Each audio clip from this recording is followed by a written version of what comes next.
안녕하십니까. 저는 초롱방송의 초롱이 아빠입니다. 오늘 초롱방송 이제 21회가 됐죠? 21회 초롱방송을 시작하도록 하겠습니다. 아직 저희 그 방에는 아무도 지금 허황님 들어오셨네요. 그리고 트라킨 포인트 님도 오셨고요. 어서 오십시오. 환영합니다. 저는 초롱방송의 초롱이 아빠고요. 오늘 초롱방송 제 20회 21회 초롱방송 오늘 시작하도록 하겠습니다. 오늘 비도 조금 내리고 약간씩 좀 날씨도 좀 꾸질꾸질한데 어떻게 딱 그 맥주 한 잔 혹은 막걸리 한 잔이 생각나는 저녁인 것 같습니다. 근데 이제 여러분들 지금 뭐 하시다가 들어오셨는지 잘 모르겠네요. 전 지금 맥주 한 잔 꼭 마시고 싶은데 그 또 이 초롱방송을 위해 자제를 좀 하고 이렇게 여러분들 곁에 찾아왔습니다. 제 목소리 어떻게 잘 들리십니까? 잘 안 들리시나? 목소리가? 반응이 없으시네. 핸드폰으로 들어오셔서 그런가요?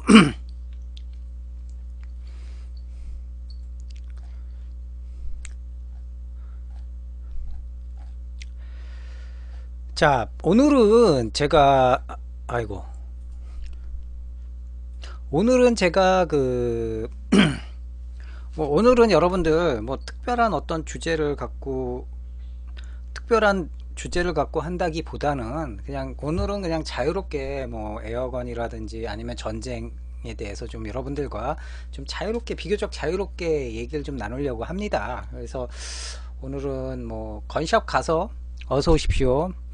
건샵 가서 제가 뭐 장비도 임대해서 갖고 오기도 했는데 그거는 오늘은 제가 소개를 안 시켜드리고 그거는 금요일 날 좀 소개를 시켜드리고 오늘은 그냥 왠지 제가 어떤 장비에 계속 목매가지고는 계속 여러분들께 소개를 하는 데 있어서 그 강박관념이라고 해야 될까요? 좀 막 그런 부담이 많이 느껴지니까 이거는 좀 아닌데 싶더라고요. 그래서 오늘은 여러분들이랑 한 시간 정도 여러분들이랑 이렇게 좀 자유롭게 총과 어떤 전쟁에 대해서 어떤 밀리터리 메커니즘에 대해서 좀 얘기를 나누려고 합니다. 어서 오십시오, 전투용 바사님. 제가 전화를 못 드렸는데 전투용 바사님께 그 M870 때문에 제가 전화 드리기로 했었는데 죄송합니다. 전화를 못 드렸네요. 제가 문자를 좀 그 정글용 바사님께 문자를 좀 드리도록 하겠습니다. M870이 PPS M870 기다리고 있는데 PPS M870이 국내에 들어오긴 했어요. 지금 그 건술이라든지 뭐 이런 데서 지금 예약 판매를 하고 있지 않습니까? 근데 그 샷건인 레밍턴 M870이 PPS 제품이 들어와요. 어서 오십시오, 킹조지님. 공기총은 총알 안 쓰고 하는 건가요? 라고 하셨는데 공기총이라는 거는 총알을 압축 공기라든지 아니면 CO2 같은 어떤 CO2를 파워 소스로 해가지고 순간적인 고압을 통해 가지고 그 총알 혹은 납탄두를 쏴서 날려보내는 게 공기총이라고 하고요. 저희가 지금 여기에서 지금 얘기하고 있는 비비탄 에어소프트건 같은 경우는 주로 압축 공기라든지 아니면 134A라는 그 어떤 플레온 가스라든지 뭐 이런 일반적인 어떤 그 가스나 압축 공기 모터를 통해 가지고 압축 공기를 계속 연속해서 피스톤이 왔다 갔다 하면서 압축 공기를 쏴서 삐비탄을 날려보내는 에어소프트건을 의미를 합니다. 킹조지님 오늘 못 받으셨어요. 제가 보내드렸는데 모종의 화물을 보내드렸는데 8시 5분인가 도착한다고 그랬는데 어떻게 됐나 모르겠네요. 그래서 아까 M870 레밍턴 M870을 기다리고 있는데 레밍턴 M870이 국내 PPS M870이 국내에 지금 들어왔대요. 들어와가지고 지금 이제 총포협회에서 그 안전검사를 받는데 안전검사가 한번 지금 빠꾸를 맞았대요. 빠꾸를 맞아가지고 그 사유를 알아보니까 이 PPS에서 나온 M870이 사실 다나카에서 나왔던 그 트렌치 샷건 1897 트렌치 샷건이나 아니면 다나카 M870을 좀 강화시킨 버전으로 대만에서 카피 생산한 제품이에요. 그런 제품들이 좀 몇 개가 있죠. ASP인가 뭐 거기서 나온 것도 있고 GMP에서 나온 샷건들도 좀 있고 근데 PPS 같은 경우는 비교적 저렴한 가격에 지금 출시가 돼 가지고 사람들이 지금 많이 기대를 하고 있는데, 그게 이제 좀 파워가, 원래는 그 쉘에 삐비탄을 3발씩 놓고 쏴야 돼요. 근데 뭐 총포협회에서는 그걸 모르니까 쉘에다가 삐비탄을 1발만 딱 넣고 쏜 거예요. 그랬더니 탄속이 좀 오버가 된 거지. 아무래도 0.2줄에 맞춘다고 맞췄는데, 3발을 놓고 쏘는 원래 매뉴얼대로면 3발 놓고 빵 쏴야 되는데, 그러면 이제 0.2줄 정도에 맞춰 놓게끔 파워브레이크를 걸어줬는데, 이게 이제 1발만 놓고 쏘니까, 상식적으로는 총포협회에서 1발만 놓고 쏘니까 0.2줄이 좀 오버됐나 봐요. 그래가지고는 이제 지금 한번 빠꾸 맞고 다시 파워브레이크를 다시 재설정해 가지고 지금 작업해서 다시 안전검사를 맞는다고 하더라고요. 아, 그런 202 정도요. 아, 그래서 그래서 아무튼 뭐 이번 주 중에는 안전검사 받고 승인 받고 판매에 들어간다고 하더라고요. 그래서 이번 주 중에 이제 샘플 제품을 받게 되면은 이제 다음 주 초쯤에 샷건 가지고 좀 기획해서 이렇게 여러분들께 좀 방송에서 보여드리면 좋을 것 같습니다. 상당히 리얼한 타입이죠. 철커덕 해가지고 펌프 액션 샷건을 여러분들께 좀 보여드릴 텐데, 아마 그때는 마루이 제품, 마루이 M870 샷건과 그래서 PPS M870 샷건 두 종류를 아마 이제 두 종류를 이제 비교해서 보여드리려고 합니다. 정글장애님, 오늘 저희가 계속 얘기 나눌 거는 살상용이 아닌, 방금 말씀드린 대로 국내 합법적으로 들어온 삐비탄을 사용하는 에어소프트건에 대해서 주로 얘기를 할 겁니다. 연선맛 초코님 어서 오십시오. 그래서 VFC님도 조용히 들어오셨네요.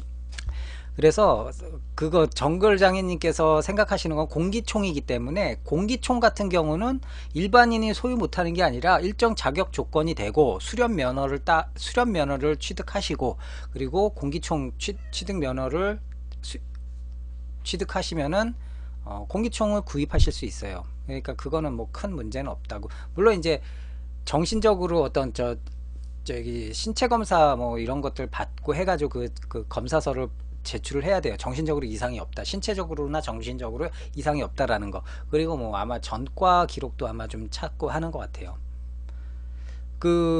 저는 옛날에 제가 대학교 때 공기총을 갖고 있었는데, 지금은 제가 공기총을 소유하고 있지 않습니다. 그래서 그래서 아무튼 저기 얘기가 좀 저기 됐는데, 그래서 우리 전투용 바사님께, 뿌이님 오랜만입니다. 전투용 바사님께 제가 내일 전화 좀 드리도록 하겠습니다. 그리고 오늘은 여러분들 제가 방송 초기에 말씀드린 것처럼 그냥 자유롭게, 오늘은 뭐 장비를 특별히 소개시켜 드리고 이게 아니라 자유롭게 그냥 이런 밀리터리 메커니즘이라든지 뭐 총기라든지 전쟁에 대해서 좀 얘기를 좀 나누려고 합니다. 오늘은 큰 부담 없이. 지금까지는 사실 제가 매회 방송마다 어떤 여러분들께 계속 장비를 소개시켜 드려야 된다는 어떤 그런 압박감, 고정관념 때문에 좀 많이 고민도 하고 그랬는데, 제가 자주 가는 건샵에서 딱 얘기를 하더라고요. 그렇게 하면은 저기 광민씨, 그렇게 하면은 제 이름 광민이라고 하거든요. 그렇게 하면은 방송 오래 못합니다. 장비 소개는 진짜 일주일에 한 번 해줘도 몇 달만 해도 다 저기 오링이 될 텐데, 벌써 일주일에 3번씩 장비를, 그것도 한 번에 막 한 번 방송할 때마다 장비들 막 여러 자료를 보여주고 그러면은 방송 오래 못한다, 딱 그렇게 얘기를 하더라고요, 잘라서. 그러니까 자기가 봤을 때는 장비 소개는 일주일에 한 번 정도, 방송도 일주일에 한 번이나 2번 정도 하면 좋겠다, 그래야 좀 오래 갈 수 있지 않겠느냐, 뭐 그렇게 얘기를 하더라고요. 그 말도 일리는 있는데, 일단은 여러분 제가 방송이 이제 아직 지금 뭐 2달이 채 안 됐어요. 방송한 지가 3월 16일 날 처음 방송을 하고 이제 한 달 보름 정도 돼 가는데, 그래서 일단은 일주일에 3번 방송은 뭐 여러분들과의 약속이기 때문에 계속해서 진행을 할 거고요. 그리고 장비 소개도 그때그때마다 뭐 여러분들께 도움을 받든지 아니면 건샵에서 도움을 받으면은 그때그때마다 가급적 소개를 시켜드리고, 없으면은 뭐 그냥 여러분들과 편하게 대화를 나누는 그런 시간을 좀 가져보려고 합니다. 오늘 같은 경우는 그래서 제가 저희 초롱방송국 게시판에다 잠깐 예고를 했는데, 새롭게 어떤 전장의 모습을 바꿔버리는 어떤 신무기라고 하면은 너무 거창스럽고요. 거창하고 좀 어떤 신무기라는 말이 맞겠네요. 신무기에 대해서 얘기를 좀 나눠볼까 해요. 역사적으로 보면은 우리가 전쟁터에서 가장 전쟁터에서 역사적으로 가장 전쟁터를 지배했던 무기들이 대체적으로 근접 무기도 있지만 대체적으로는 활, 장궁 뭐 이런 종류의 멀리서 내가 안전한 상태에서 멀리서 적을 요격하는 장비들이 대체적으로 그 시대의 전장을 지배를 했었던 것 같아요. 이거는 뭐 절대적인 건 아닙니다. 우리 초롱이가 자고 있네. 지금 무릎에서 계속 자고 있었는데 초롱이가 계속 자고 있었는데 제가 더워가지고 초롱이 좀 이제 내보내려고요. 초롱아 인사드려. 인사해. 안녕하세요. 예, 우리 초롱입니다. 러시안 블루 10살짜리 암놈이고요. 그래서 이제 역사적으로는 그래서 전쟁터에서는 칼, 창, 뭐 이런 어떤 근접 무기들, 미늘창이라든지 뭐 이런 근접 무기들이 물론 위력을 가장 끝장을 내는, 마지막에 끝장내는 장비들로서는 위력을 발휘하지만 대체적인 승패에 가늠을 할 수 있는,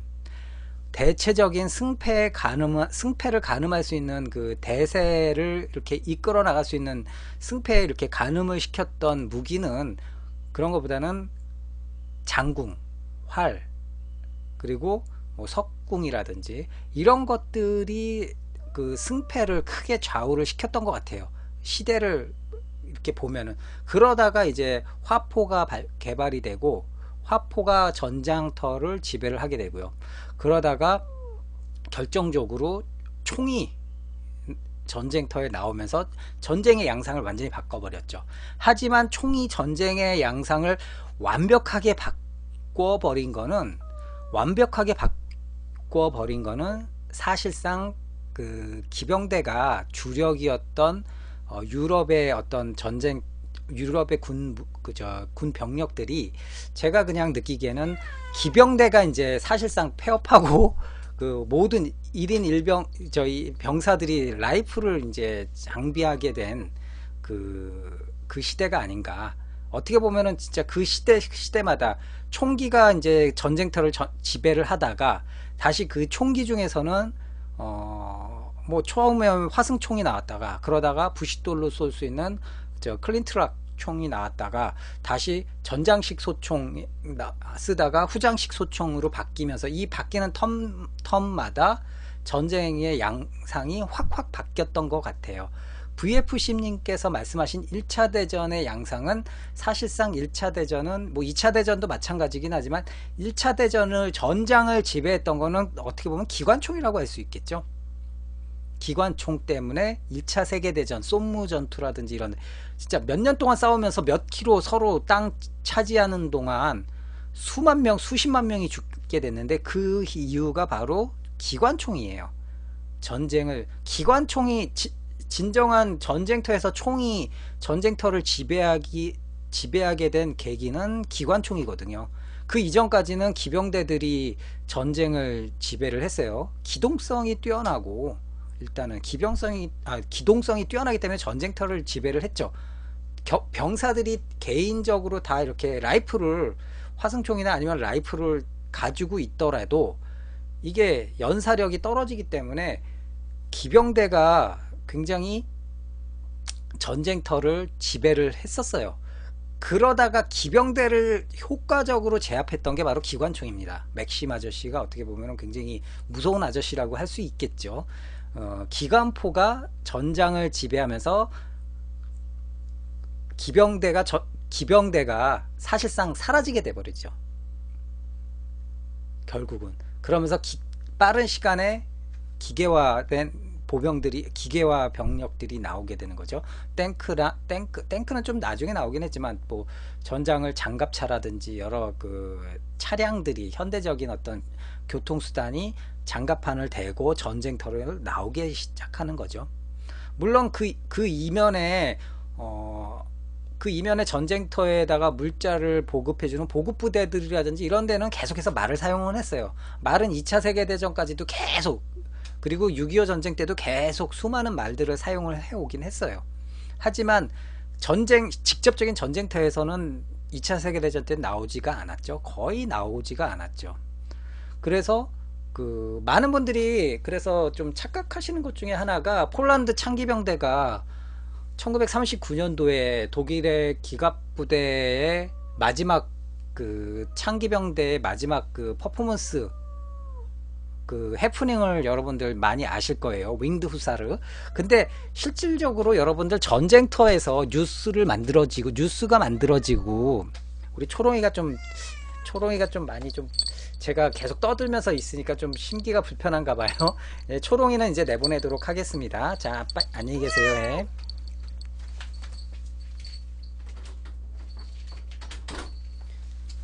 사실상 폴란드 창기병대는 어떻게 보면은 그 우리가 알고 있는 대로 독일군 전차 부대 앞으로 진짜 말 타고 창을 들고 가가지고 전차를 찌르고 뭐 그게 뭐 나무로 만든 캔버스 천으로 만들어진 전차인 줄 알았다 뭐 이런 식으로 지금 우리한테는 알려졌잖아요. 아니면은 뭐 그런 식으로 알려졌는데 실질적으로는 그거는 여러분들 자료 찾아보시면 아시겠지만 역사적 사실이 아니에요. 많이 동떨어져 있어요.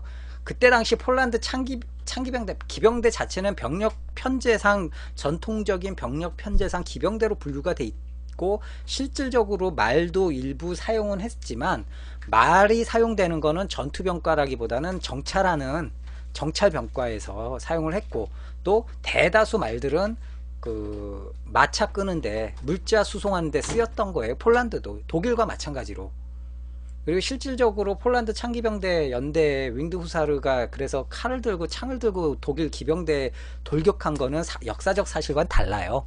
창기병대의 편제에 폴란드 창기병대 편제에도 실질적으로는 장갑차라든지 뭐 다 그 기계화 사단처럼 이렇게 어떤 현대적인 그 장비들이 물론 좀 낙후는 됐겠지만 장갑차라든지 트럭들이 다 배정이 돼 있었거든요. 그래가지고는 실질적으로는 전투를 치르는데 독일군들이 워낙 기갑사단이 워낙 출중하게 빠른 전격전을 통해 가지고 전장을 지배하게 되니까 어쩔 수 없이 전력에 밀려서 패퇴를 한 거죠. 근데 실질적으로 그래서 폴란드 창기병대가 일부는 또 독일군 그 후방을 또 기습하고 해가지고 이 창기병대 제가 말씀드린 창기병대는 말 타는 창기병대가 아니라 그 부대가 일부는 또 독일군 후방을 또 기습도 하고 해가지고 일정 부분에 또 승리를 해서 전공을 세우기도 해요. 근데 초창기에 독일군 선전부대가 효과적인 독일의 전격전을 보여줘야 되는데 뉴스를 통해서 그러니까 굉장히 좀 과대한 거죠. 막 드라마틱하게 만들어주고 그 독일 국민의 사기를 붙돋기 위해서 드라마틱하게 과하게 좀 뻥을 치고 한 부분들이 많았었던 거예요. 근데 그게 이제 나중에 흘러 계속 전해져 가지고는 이제는 막 창기병대가 근엄하게 칼 뽑고는 말 타고 탱크에 돌격했다라고 잘못 알려진 거죠. 사실은 그게 아니었는데 전쟁의 양상은 그게 아니었어요. 그러니까 여러분들이 자세한 거는 윙드 후사르 그 실제 폴란드 창기병대 최후의 돌격 뭐 그거는 좀 어떻게 보면은 그래서 좀 잘못 알려진 부분들이 많다. 그거는 사실 왜냐하면 독일군 선전부대 어느 나라나 선전부대가 있지 않습니까? 독일군 선전부대는 특히나 과대 저기 하기가 유명했어요. 그걸 프로파간다라고 그러죠. 프로파간다 하기가 유명했어요. 그래서 어느 정도였냐면은 여러분들 그 오토카리우스라고 타이거 전차 에이스 중에 최고의 에이스 중에 한 명이었죠. 오토카리우스라고 최근에 오토카리우스홍이 독일에서 약국을 하시다가 타이거 약국을 하시다가 이제 돌아가셨는데 그 오토카리우스가 2차 세계대전 때 여러 전차를 3호 돌격포를 타다가 못 타다가 타이거를 탔다가 나중에 야크트 티거까지 탑니다. 근데 타이거를 타고 동료 타이거와 같이 소련군 전차를 마을로 들어가 가지고는 26대인가 한꺼번에 그냥 그 저기 마을에서 소련군 애들 거의 집단으로 그냥 다 작사를 내버려요. 그래가지고는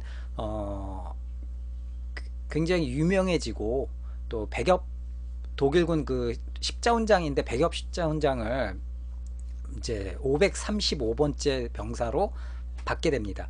그럴 만큼 그 무공을 자랑하는 오토카리우스였는데, 오토카리우스가 그래서 진흙 속의 타이거라는 그 자기 자서전을 써요. 근데 거기서도 오토카리우스가 뭐라고 표현을 했냐면은, 자기의 전공을 듣고는 독일군 선전반이 와가지고 찍었대요. 찍고 뭐 막 했는데, 그 스토리도 쓰고 사진도 찍고 그래가지고는 신문에다가 딱 기사를 아주 장황하게 크게 냈어요.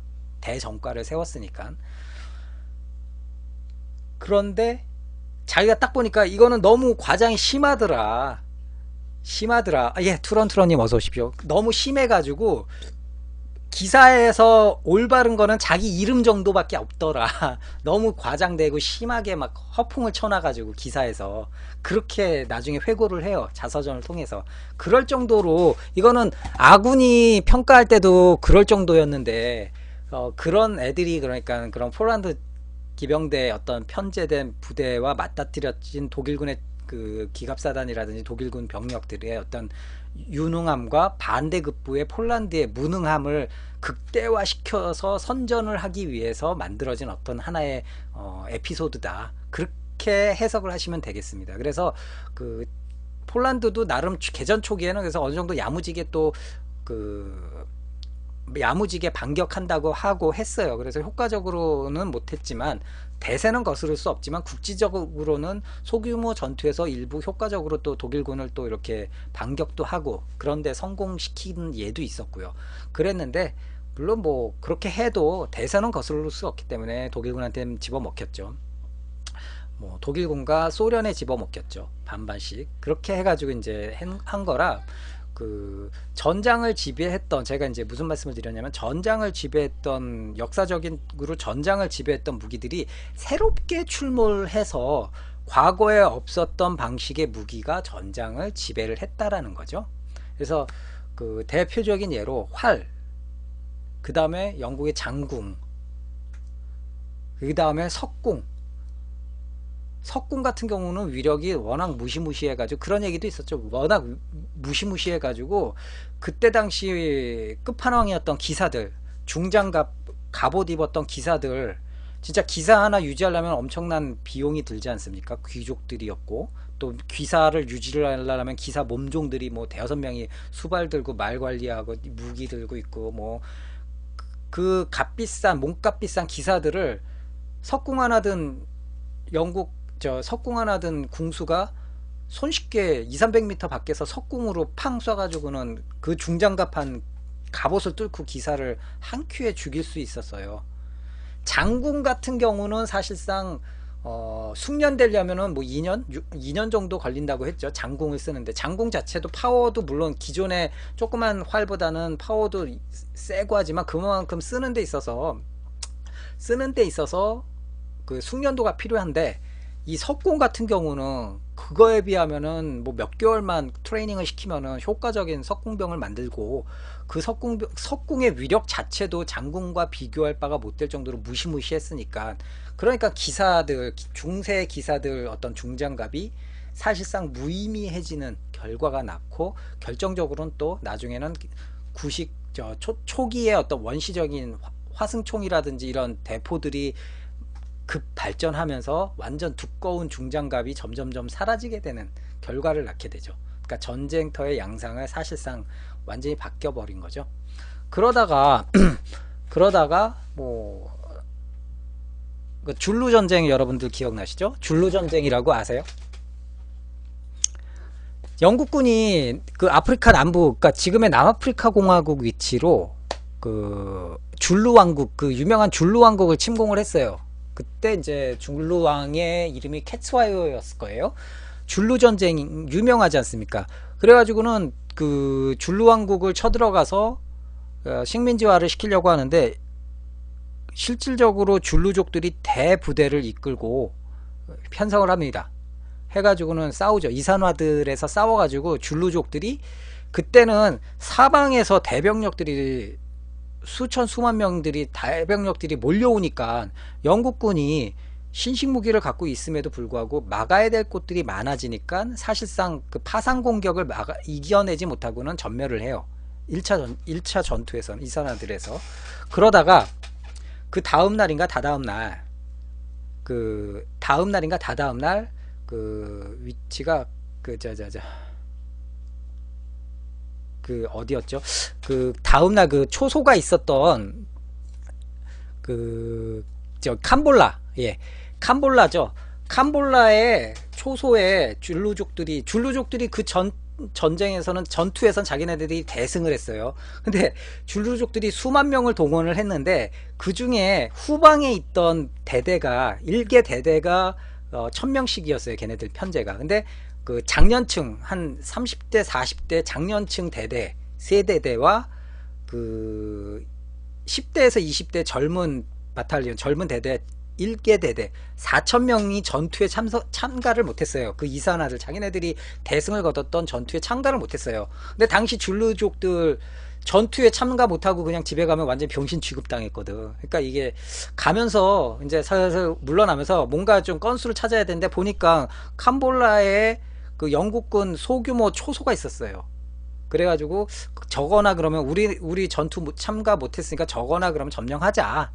4000명이 몰려옵니다. 캄볼라 그 진지에 초소에. 그때 그 소위 2명 그 영화에 그래가지고 줄루 전쟁이 영화화된 게 바로 그거였어요. 소위 2명이 그 진지를 지키고 있었는데 책임자 소령은 제가 이름은 다 기억을 못합니다. 책임자 소령은 그 전날 그 원군을 부르려고 이렇게 정찰 겸 원군 부르려고 나가면서 자기 차석이었던 소위였어요. 그때 그 소위한테 이제 초소를 맡겼죠. 예? 그 보병 소위와 공병 소위 2명이 초소에 남겨졌는데 그때 병력은 뭐 한 150명 남짓. 물론 이제 물론 여러 군데 그 기병대 일부 그 전전투에서 살아남은 일부 기병대와 뭐 다른 저기 나탈에서 온 그 식민지 병사들 일부 병사들이 이렇게 좀 와서 이렇게 도와주기로 했었는데 나중에 줄루족들이 4000명이 몰려오니까 다 도망가고 원래 초소에 남아있던 애들 150명 정도만 남았었어요. 줄루족이 뭐 그 전투에 훨씬 더 많은 영국군 병력을 전멸을 시켰던 줄루족이니까 뭐 이거는 게임이 안 된다 생각하고는 이제 쳐들어왔는데 얘네들이 영국 초소에서는 환자들도 있었고 병원에 환자들도 있었고 100 몇십 명 되는 병력이 섣불리 환자들과 물자를 가지고 도망치다 보면 금방 줄루족들 기동력은 뭐 뛰어나니까요. 금방 잡힐 거 뻔하니까 그냥 자기네들이 있던 초소에서 이거를 요새화 시키기 시작합니다. 뭐 자기네들 뭐 이런 건빵이라든지 비스켓이죠. 그때는 건빵이라기보다는 비스켓 그 푸대자루 쌓아놓고 옥수수 푸대자루 쌓아놓고 해가지고 벽을 만들어요. 건물과 건물 사이에 벽을 만들고 이제 침투하는 데 있어서 어느 정도 그 침투로를 유도를 시키죠. 집중 사격을 할 수 있게끔. 그리고 결정적으로 영국은 그때 당시에 마티니 헨리 소총이라고 그 유명한 마티니 헨리 소총이었습니다. 뭐였냐면은 그거는 그 후장식 소총이라고 그러죠.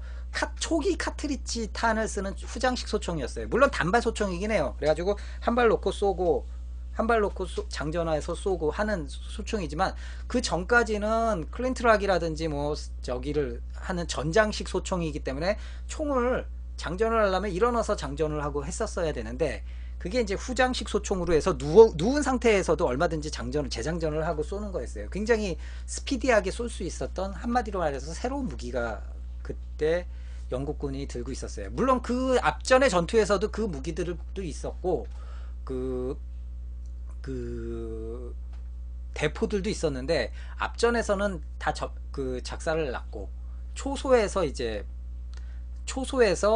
그 요새화 시켜가지고 150명의 영국 병사들이 요새화 시켜가지고는 지키기 시작합니다. 그래서 그날 1879년도에 4월달이었죠. 요때 이맘때쯤 됐는데 줄루족들이 이제 트로피를 차지하기 위해서 쭉 오죠. 쫙 와가지고 이제 공격을 하는데 일단은 첫 번째 공격에서는 어느 정도 줄루족들이 효과적으로 방벽까지 왔어요. 많이 죽으면서도. 그렇지만 실질적으로 병원 건물과 방벽과 병원 건물에서도 총구를 내고 병원 건물에서도 부상자와 병사들이 사격을 같이 시작을 합니다. 그렇게 되니까 크로스파이어가 되죠. 십자포화가 돼버리니까 여기에 걸려가지고 효과적으로 이제 제어가 방어가 되기 시작한 거죠. 줄루족들이. 결국은 몇 시간 동안 수천 명의 줄루족들이 몰려왔다가 물러났다가 밤새 줄루족들이 병원까지 쳐들어가지고 불도 지르고 했지만 물러나면서도 계속 총을 쏘면서 효과적으로 영국군이 방어를 합니다. 오히려 밤에 줄루족들이 그 불지른 그 병원 건물이 나무로 돼 있으니까 불이 나니까 불을 괜히 지르는 거지. 줄루족들이 불이 나니까 오히려 영국군들이 사격하기 편해가지고 더 막기 편했었다고 해요. 아무튼 그런 식으로 밤새 전투를 치러가지고 줄루족들이 4,000명 중에 정확하게, 지금까지도 정확하게는 아닌데 뭐 최소한 1,000명 이상이 현장에서 사망을 했다고 합니다. 1,000명에서 2,000명, 뭐 3,000명, 지금까지 많은데 아무튼 1,000명 이상이 죽었다고 해요. 그에 반해서 영국군은 아마 사망한 영국군이 16명이었나? 그렇게 알고 있어요. 압도적인 적을 효과적으로 막아냈고, 날이 밝으니까 영국군 구원부대가 이제 오기 시작하고 하니까 줄루족들이 보고 영화처럼, 실제로 영화처럼 이 소수의 그 영국군을 향해서 찬사를 보내면서 물러납니다. 괜히 다 이겼던 전투 그냥 괜히 막판에 그냥 코 깨가지고는 그냥 빛바랜 승리가 됐죠. 물러납니다. 그러니까 영국군이 그 위세를 몰아서 줄루족들을 쫓아가서 계속 공격을 하고, 결국은 줄루족들이 그런 식으로 축차된 어떤 그런 전투에서 또 물러나면서 결국 영국군한테 패해가지고 그 왕도 잡히고 하는 그런 결과를 낳게 돼요. 그래서 이게 영화로도 만들어졌죠. 영화로도 만들어져가지고 줄루전쟁이라는 비교적 굉장히 그 고증에 충실한 영화라고 알려졌어요. 그래서 여러분들 시간 되면 고전 영화긴 한데 줄루전쟁이라는 영화 한번 찾아서 보시면은 이 제가 말씀드렸던 그 상황, 당시 전투 상황이 굉장히 긴박하게 잘 그려져 있습니다. 특히나 그때 영화에 사용된 마티니 헨리 라이플도 상당히 충실하게 고증에 맞춰서 다 이렇게 돼 있고요. 그런 어떤 신무기가 어떻게 보면은 그런 대규모 병력을 소규모 병력이 막아내는 그런 역할을 했었던 거죠. 그런 예는 또 있었어요. 그 조금 더 이후에 1890년대 마타벨레라는, 영국에서 이제 남아프리카에 있는 마타벨레 전쟁이 그랬는데, 영국이 토착민 마타벨레 종족과 전쟁을 벌였어요. 전쟁을 벌이는 와중에서 그 영국군 수비대의 그 마타벨레족이 그 5,000명인가 몰려왔죠. 5,000명인가가 몰려왔는데 영국군 수비대는 그때 50명이었어요. 근데 결과적으로는 물리쳐버렸어요. 어떻게 물리쳤나? 그때 영국군 수비대가 뭘 갖고 있었냐면 맥심 기관총이 있었거든요. 맥심 기관총이 4자루가 있었어요. 그러니까 5,000명이 몰려오는 거 기관총으로 4자루가 십자포화를 하니까 산산조각이 나죠. 그런 식으로 전장을 완전히 뒤집어 버리는 상황이 돼 버리는 거죠. 이런 비슷한 예는 또 있었어요. 슬프게도 우리나라에서 그게 벌어졌던 일이에요. 우금치 전투라고 여러분들 아시죠? 우금치 전투 때 동학혁명군은 사실상 거의 그때 2만 명 정도가 그때 봉기를 해서 2만 명 정도가, 남부군과 북부군이 2만 명 정도가 동원이 됐었고, 당시 일본군과 우리 근위병이었죠. 대한제국 조선 왕실의 근위병 같은 경우가 뭐 한 3,000명, 일본군이 연대 병력으로 한 2,000명 정도가 참전을 했어요. 그러면서 직접적인 우금치 전투 때 동원된 양측의 병력은 정확하게는 지금까지도 뭐 밝혀지지는 않는데, 대략적으로 동학혁명군은 10,000명 내외, 그리고 그 조선군과 일본군 연합군은 2, 3천 명 내외다라고 알려져 있었어요. 근데 동학군은 승리를 자신을 했어요. 왜냐하면 그 앞전 전투에서도 승리를 했었거든. 그래가지고 공격을 했는데 그때는 결과적으로는 동학혁명군이 풍지박살이 납니다. 전멸을 하게 돼요. 사실상 진짜 전멸을 하게 됩니다. 그 이유 중에 하나가 당시에 일본군이나 조선왕실군에서 썼던, 특히 일본군이 썼던 그 스나이더, 영국제 그 스나이더 라이플을 썼었고요. 동학혁명군은 한 1000명 내외가 그 화승총, 심지에 불 붙여가지고 쏘는 화승총을 썼어요. 1000명 내외, 1000명도 안 돼, 수백 명 수준이라고 하더라고요. 나머지는 창부대. 근데 그날 우금치 전투 때 날씨가 습하고 비도 좀 내리다 오락가락하는 날씨였대요. 그런 상황에서 전투를 벌이니까 일본군의 스나이더 라이플, 스나이더 소총과 특히나 지금 VFC님께서 말씀하셨던 그때 맥심이 아니라 게틀링 기관총이었어요. 게틀링 기관총을 쓰니까, 그리고 저기 포도 있었고, 그러니까 사실상 동학혁명군이 거의 사냥을 당했죠. 학살을 당했어요. 슬픈 역사죠. 학살을 당해버립니다. 참 어떻게 보면 참 서글픈 현실인데 학살을 당해버렸어요. 그만큼 신무기가 전쟁터를 지배하는 극명한 예가 우리나라에도 슬프게도 있었다. 하지만 10년 15년 뒤에 똑같이 일본 애들이 또 당해버려요. 일본군도. 이게 어떤 전쟁이냐, 러일 전쟁에서 여순 요새 돌격하는데 일본군 애들이 여순에 있는 요새를 공격하는 데 있어서 러시아군 맥신 기관총 화망에 걸렸는데도 그냥 계속 꾸역꾸역 올려보내요. 정말 독고다이 정신이라고 하죠. 똥꼬집. 황제 폐하의 텐노이카 반자이 하면서 정말 올려보냅니다. 돌격시켜가지고 계속 무식하게. 그렇게 해가지고 기관총 화망에 걸려서 어마어마한 사상자를 냈죠. 15,000명이 사망하고 전사자가 15,000명, 부상자가 한 4만 명이 넘는다고 해요. 그때 겨우겨우, 물론 러일 전쟁에서는 사실상 흑해 함대를 일본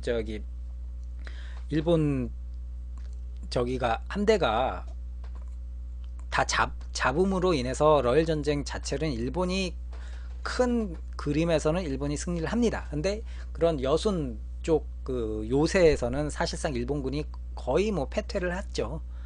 정말 일본의 쓸모없는 무능한 똥꼬집이 정말 무책임한 지휘관의 똥꼬집이 벌어진 엄청난 비극이라고 할 수 있죠. 그렇게 역사는 좀 돌고 도는 것 같은데, 이런 식으로 확 전쟁터를 지배를 하는 거죠. 확 지배를 하는 거죠. 그래서 결국은 기관총이 전쟁에서 총으로 싸우는 전쟁터에서는 기관총이 사실상 필드에서는 끝판왕이 돼버립니다. 그게 1차 세계대전이고요.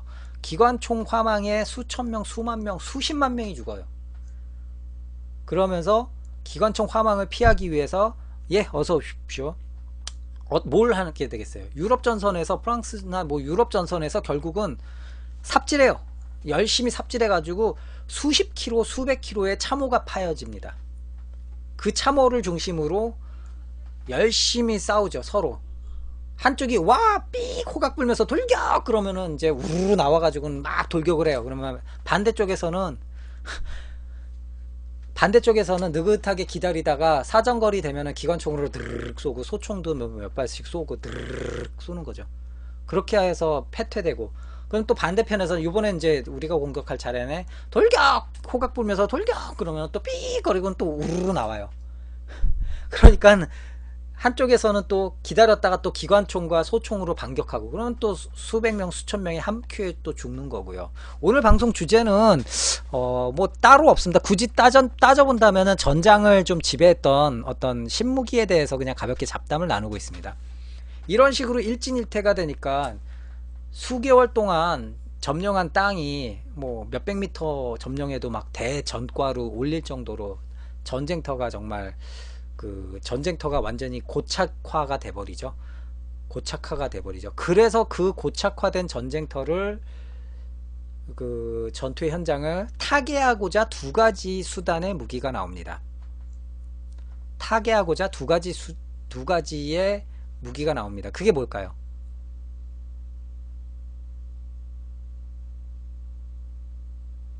아까 어느 분이 한 분이 말씀하셨는데 1차 세계대전의 참호전의 기관총 사격이 빗발치는 참호전을 타개하고자 새로운 무기가 두 종류의 새로운 무기가 나옵니다. 엄격히 말하자면 세 종류긴 한데 뭐 마지막 세 번째는 크게 영향을 미치지 못했죠. 지금 아르크님께서 말씀하셨는데 정확히 맞히셨어요. 하나는 독가스고 또 하나는 당시 물탱크라고 위장을 하려고 해서 이름을 붙였던 탱크라는 장갑 차량이었습니다.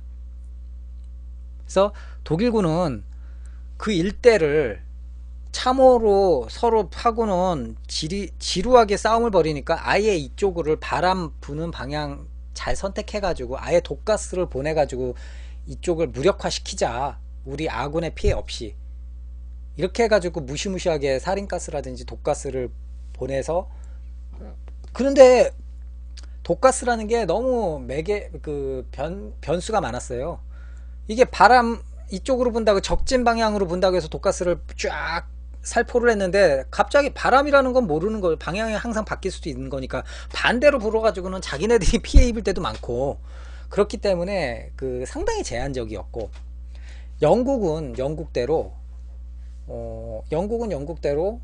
이놈의 거 너무 힘드니까 뭔가 좀 타결을 하자 해서 만든 게 이제 탱크였어요. 탱크 마크 1부터 시작해서 마크 3, 뭐 마크 4, 마크 6까지. 그래가지고 간단했어요. 농업용 트랙터의 구동 방식인 캐터필러를 만들고 장갑을 씌워서 옆에다가 대포를 놓고 보병을 엄호하는 보병 엄호 전차 탱크가 처음 나온 거죠.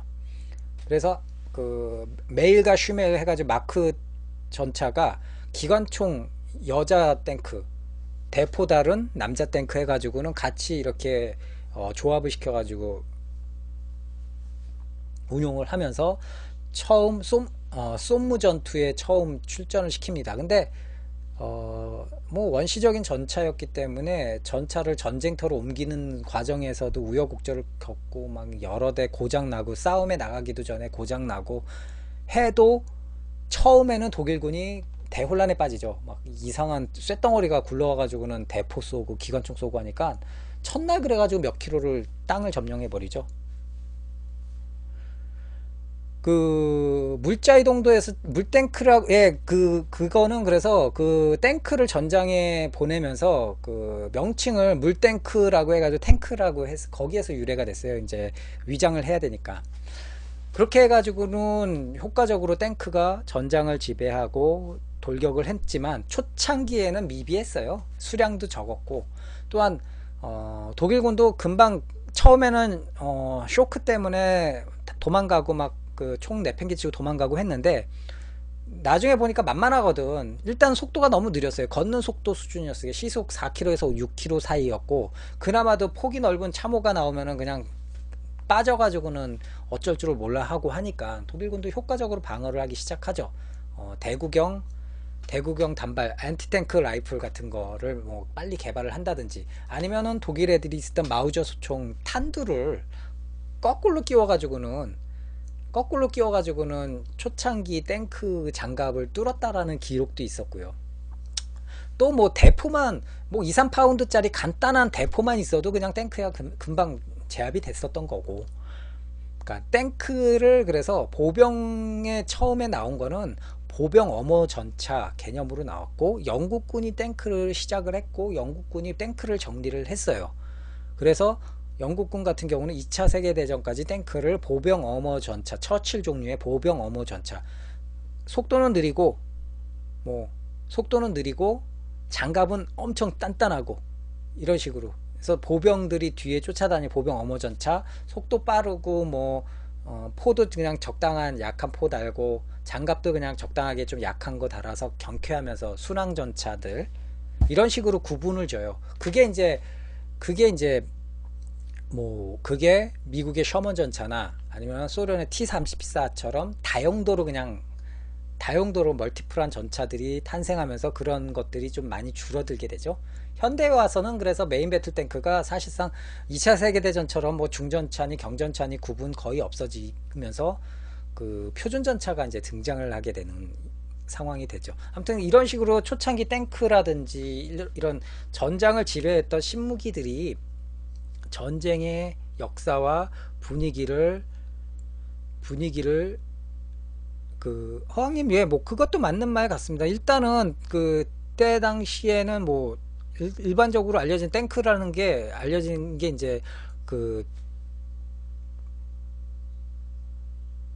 물탱크가 아니라 기존의 탱크 자체를 그 영국의 참호에 보내는 어떤 식수 공급해주는 탱크, 물탱크, 말 그대로 워터탱크라는 의미로 그 물자 그 수송하는 데 있어서 그 서류에 탱크라고 적어놔서 거기에서 이름이 유래가 됐다라고 알고 있었거든요. 뭐 이거는 뭐 중요한 건 아니니까요. 뭐 결국은 그래서 전장을 지배했던 거는 새롭게 등장하는 새로운 시기의 무기들이었고, 그 무기들을 계속 방어하면서 다시 역습하기 위해서 또 다른 새로운 무기들이 계속 개발이 됐었던 거죠. 그래서 아까 말씀드린 대로 전장을 지배한 실질적인 개인화기 자체는, 개인화기라기보다는 뭐 개인이 운용하는 화기는 기관총이 끝판왕이었다라는 거, 그거는 뭐 2차 세계대전 때도 마찬가지였고요. 기관총은 실질적으로 장갑 차량이나 전차, 비행기가 아니면은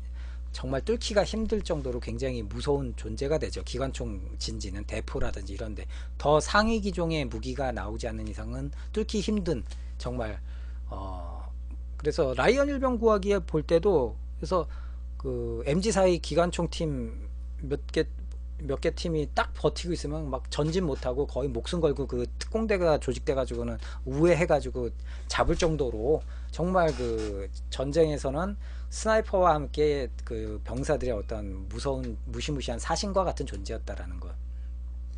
그래서 그 그래서 오늘은 그래서 이런 식으로 좀 이런 얘기를 좀 드리고 싶었어요. 그 현대에 와서는, 그렇다면은 현대에 와서는 이런 식의 획기적인 과거의 역사를 비춰볼 때 전쟁의 양상을 바꿔버린 이런 식의 어떤 효과적인 새로운 무기가 나왔나 한번 고민을 하게 돼요. 고민을 하게 됩니다. 그런 무기가 나왔을까요? 현대전에서? 일단은 제가 개인적으로 판단했을 때는 소총이라든지 그 소총이나 권총, 이런 개인 화기는 제가 봤을 때는 2차 세계대전 월남전 끝나고 난 직후부터는 뭐 크게 진일보한 것 같지는 않습니다. 월남전 기점으로 해서 월남전 이후부터 현대전까지 왔을 때 그 장비에 대한 신뢰도와 내구성은 월등하게 뛰어난 진화를 거듭해 왔지만, 실질적인 어떤 위력에 있어서는 크게 발전하지는 않았다라고 생각이 들어요. 예를 들어서 저는 지난번 방송 때 나왔던 이건 뭐 M16이라고 생각을 합시다. 이거를 뭐 AR-15 계열이니까 HK416C인데, 예를 들어서 월남전 때 썼던 M16과 지금의 M4 같은 이 HK416은 물론 신뢰도가 많이 틀리기 때문에 차원은 틀리겠지만, 실제 화력에 있어서는 아주 압도적으로 더 올라갔다고 하기는 어려울 거예요. 아마 신뢰도라든지 내구성에 있어서는 월등히 진화한 건 사실인데, 제가 들고 있는 이런 자동소총이 등장한 AK 소총과 M16이 등장한 월남전 이후부터 현대까지는 그 전장을 지배했던 획기적인 신무기가 나오지는 못했다라고 생각이 든다는 거죠. 굳이 따져본다면 초장거리로 스나이핑을 할 수 있는 대물 저격총이 좀 나왔고, 그 대물 저격총을 보조할 수 있는 어떤 디지털 방식의 스코프라든지 뭐 좀 진일보한 전자기기, 예, 그렇게 하시죠. 전자기기가 동반된 어떤 첨단 장비들은 뭐 많이 나올 수 있겠지만, 실질적으로 최종적으로 우리의 손가락으로 운영을 할 수 있는 개인화기라든지 이런 거에 있어서는 크게 진일보하지 못했다라고 생각을 해요.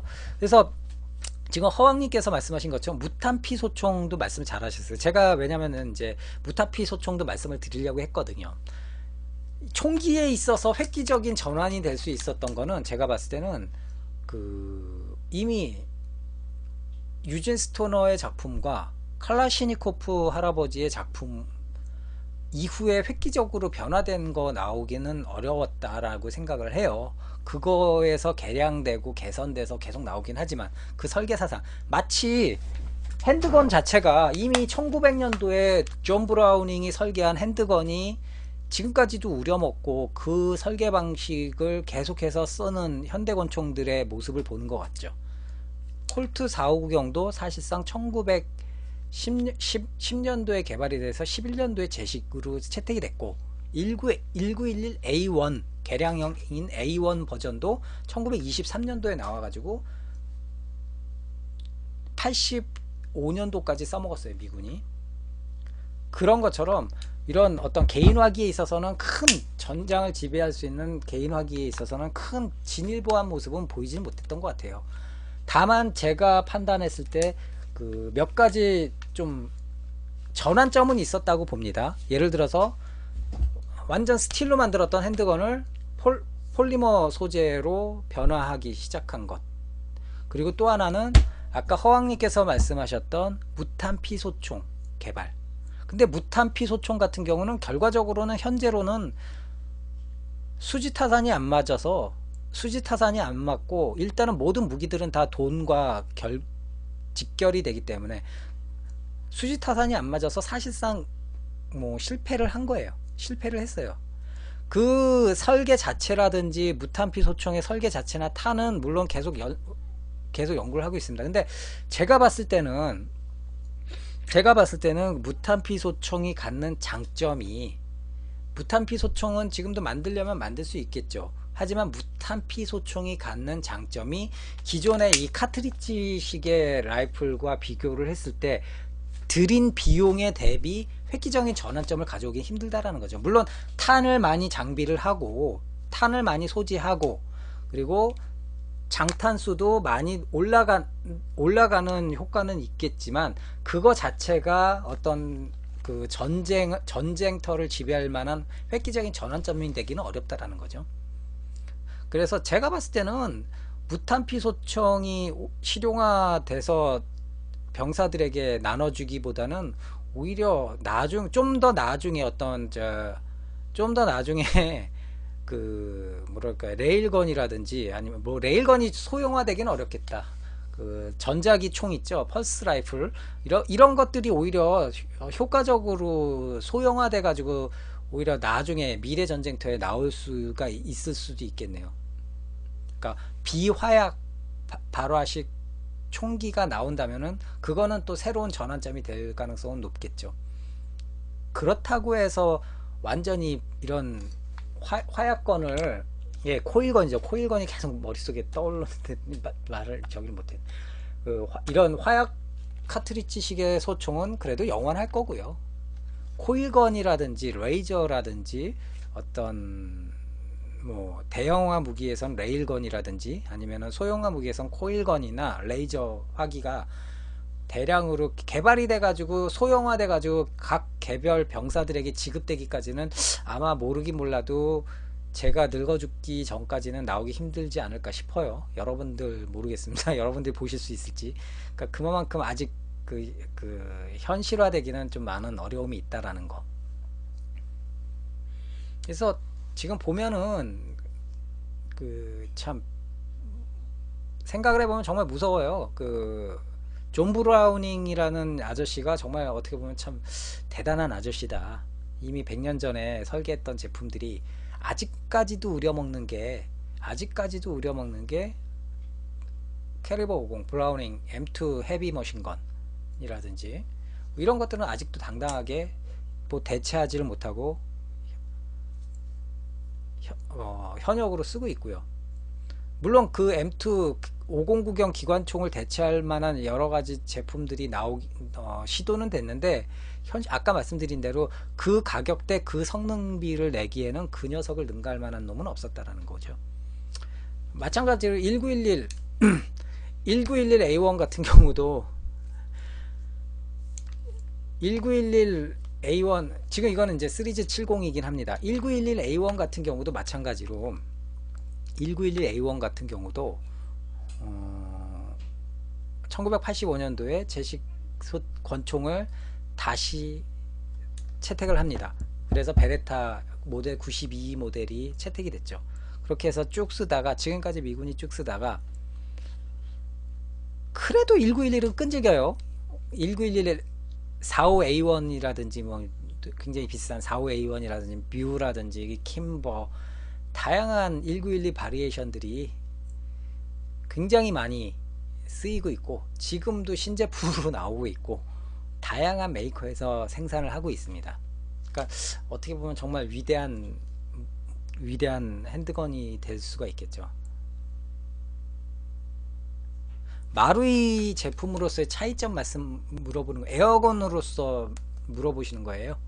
1911A1과 시리즈 70 간의 마루이 제품으로서의 차이점을 물어보시는 건가요? 허왕님? 지금 70 콜트랑 일반 콜트랑 마루이 제품 차이가 뭔가요? 에어건으로 물어보시는 거라면은 내부는 똑같아요. 내부는 똑같아요. 엔진은 파워 소스는 똑같아요. 파워 블로백 엔진은 똑같아요. 탄창도 똑같고요. 껍데기만 틀린 거예요. 껍데기만 틀린 거예요. 그렇게 보시면 돼요. 에어건으로 성능적으로도 차이가 없어요. 뭐 안에 내부 노즐 구경이 피스톤 컵이 커지거나 구경이 커지거나 그런 거는 없고요. 똑같습니다. 1911A1과 시리즈 70과는 동일한 걸로 알고 있습니다. 다만 외관으로는 실총과 마찬가지로 외관으로는 이 슬라이드 스토퍼가 스프라이트 방식으로 돼 있고 썸세이프티는 동일하겠구나. 햄머가 바뀌었고요. 외부 실총과 동일해요. 그리고 앞에 바렐 부싱도 바뀌어 있고요. 그리고 원래 오리지널은 아웃바렐이 시리즈 70이 스테인레스 스틸 바렐이거든요.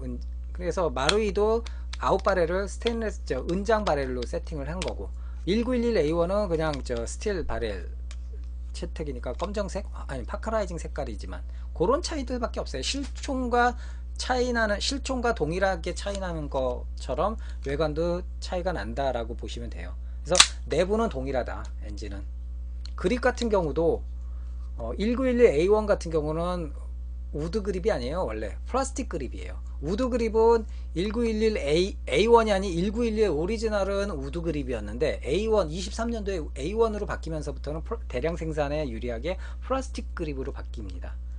그래서 1911A1에 우드 그립 따는 거는 어떻게 보면 조금 안 맞는 거죠. 플라스틱 그립입니다. 그런데 시리즈 70 같은 경우는 이 체커링 우드 그립에 콜트 메달이 골드 메달이 달려있는 특유의 콜트 골드 메달 체커링 다이아몬드 체커링 그립이 달려있죠.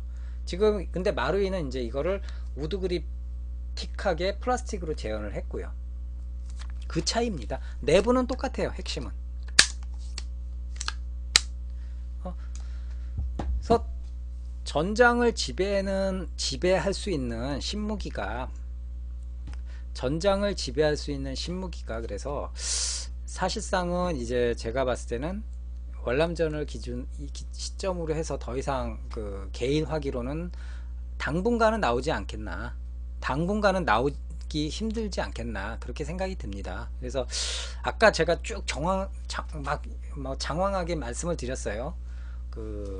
1800년대 후반에 아프리카 식민지 전쟁 때 주로 그때 대량의 인원 아프리카 전사들과 소수의 현대화된 그때 당시 근대화된 병사들 간의 전투가 워낙 유명한 전투가 많았었으니까 아까 말씀드렸던 이산화들 전투라든지 뭐 아니면은 캄볼라 전투라든지 이런 전투들이 유명한 소수의 병력으로 대부대를 물리친 유명한 일화들이 있어서 제가 신무기를 대비해서 제가 간단하게 그냥 말씀을 드렸던 거고요. 그에 못지않게 대대 29전인 마루이 1911이나 KSC나 WA랑 비교해서 작동 유닛 쪽에서 가장 큰 차이점은 무엇인가요? 제가 KSC 콜트, 웨스턴함스 콜트, 마루이 콜트를 각각 사용을 해 봤습니다. 근데 작동 유닛이라든지 이런 것들은 사실상 이제는 제가 봤을 때는 동일하다고 봐요. 사실 거의 동일하다고 봐요. 모양새라든지 어떤 그 모양새라든지 이런 밸브, 약간의 밸브 차이라고 해야 될까요? 이게 플로팅 밸브냐 부합 밸브냐 뭐 그런 차이 수준이지, 그 피스톤 그 안에 들어가 있는 노즐 모양이 차이가 있고 뭐 이런 거 차이지, 방식 자체는 실질적으로 그 방식 자체는 이제는 그 거의 동일하다라고 봐요. 그러니까 웨스턴함스의 마그나 블로우백에서 그게 효시가 되는데, 그거를 가지고 각자 회사들이, 다나카 같은 경우는 마그나 블로우백을 아예 그냥 라이센스를 주고 채택을 할 정도로, 각 메이커에서는 그걸 흉내내서 거의 그걸 표준 삼아서 흉내내서 사용을 한다고 보시면 되거든요. KSC 시스템 버전 7도 뭐 좀 더 효율적인 성능을 이끌어낸다 뿐이지 거의 제가 봤을 때는 방식은 비슷하다고 보고요. 그리고 마루이는 뭐 말할 것도 없고요.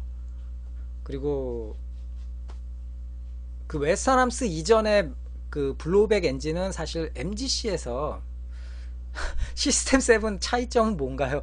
그렇게 따져보면은 저도 잘 모르겠어요. 뭐 어떻게 대답을 해드려야 될까요? 그러니까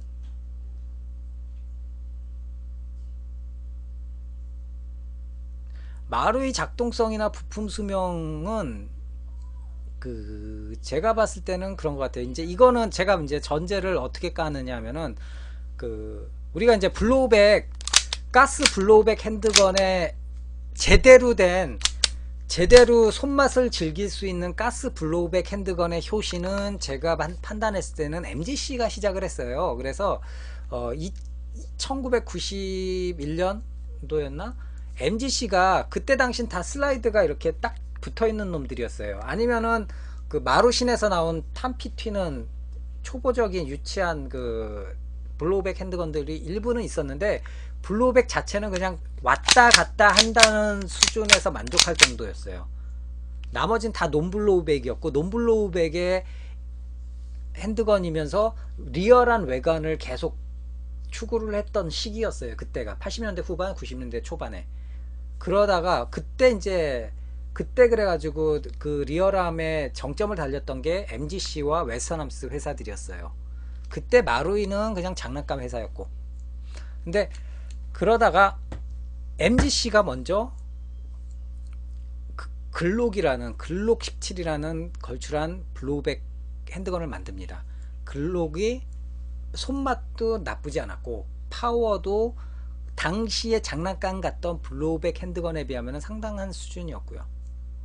지금 기준으로는 많이 떨어져요. 왜냐하면 2A 방식이었기 때문에 가스 하나가 한쪽은 삐비탄 밀어주고 한쪽은 블로우백을 해주기 때문에 MGC 같은 경우는 2A 방식이었어요. 하지만 당시에 장난감 수준이었던 블로우백을 진일보에서 첫 블로우백 핸드건에 화문을 연 게 MGC였어요. 그래서 글록 17 시작으로 해서 2탄으로 나왔던 게 그 유명한 P7 M13이었어요. P7 M13 같은 경우는 슬라이드가 완전히 헤비웨이트, 그때 당시 초절정에 달리던 정말 리얼한 헤비웨이트였어요. 그래서 손맛이 정말 뛰어났죠. 대신 파워는 많이 떨어졌어요. P7이 사실 지금 기준으로 봤을 때는 한 절반 수준밖에 안 됐을 거예요. 한 3줄 그 수준밖에 안 됐을 거예요. P7은. 그런데 파워는 형편없었고, 쏠 때 슬라이드가 뒤로 가면서 바렐이 제껴지면서 탄이 심하게 핫탄이 나는 그런 실사 성능은 형편없었지만, 손맛 자체는, 리얼함과 손맛 자체는 정말 환상이었죠. 지금도 P7 M13은 갖고 싶어요. 제가 한 10자루 이상은 제가 구했었던 것 같아요. 그때 당시에. 그러다가 이제 콜트 블로우백 블루백도 만들고 했는데, 그러는 와중에 WA 웨스턴함스가 반격을 합니다. 제대로 반격을 합니다. 마그나 블로우백을 탄생을 시켜서 웨스턴함스가 제대로 된 블로우백 핸드건을 출시를 하기 시작한 거죠. 그렇게 하면서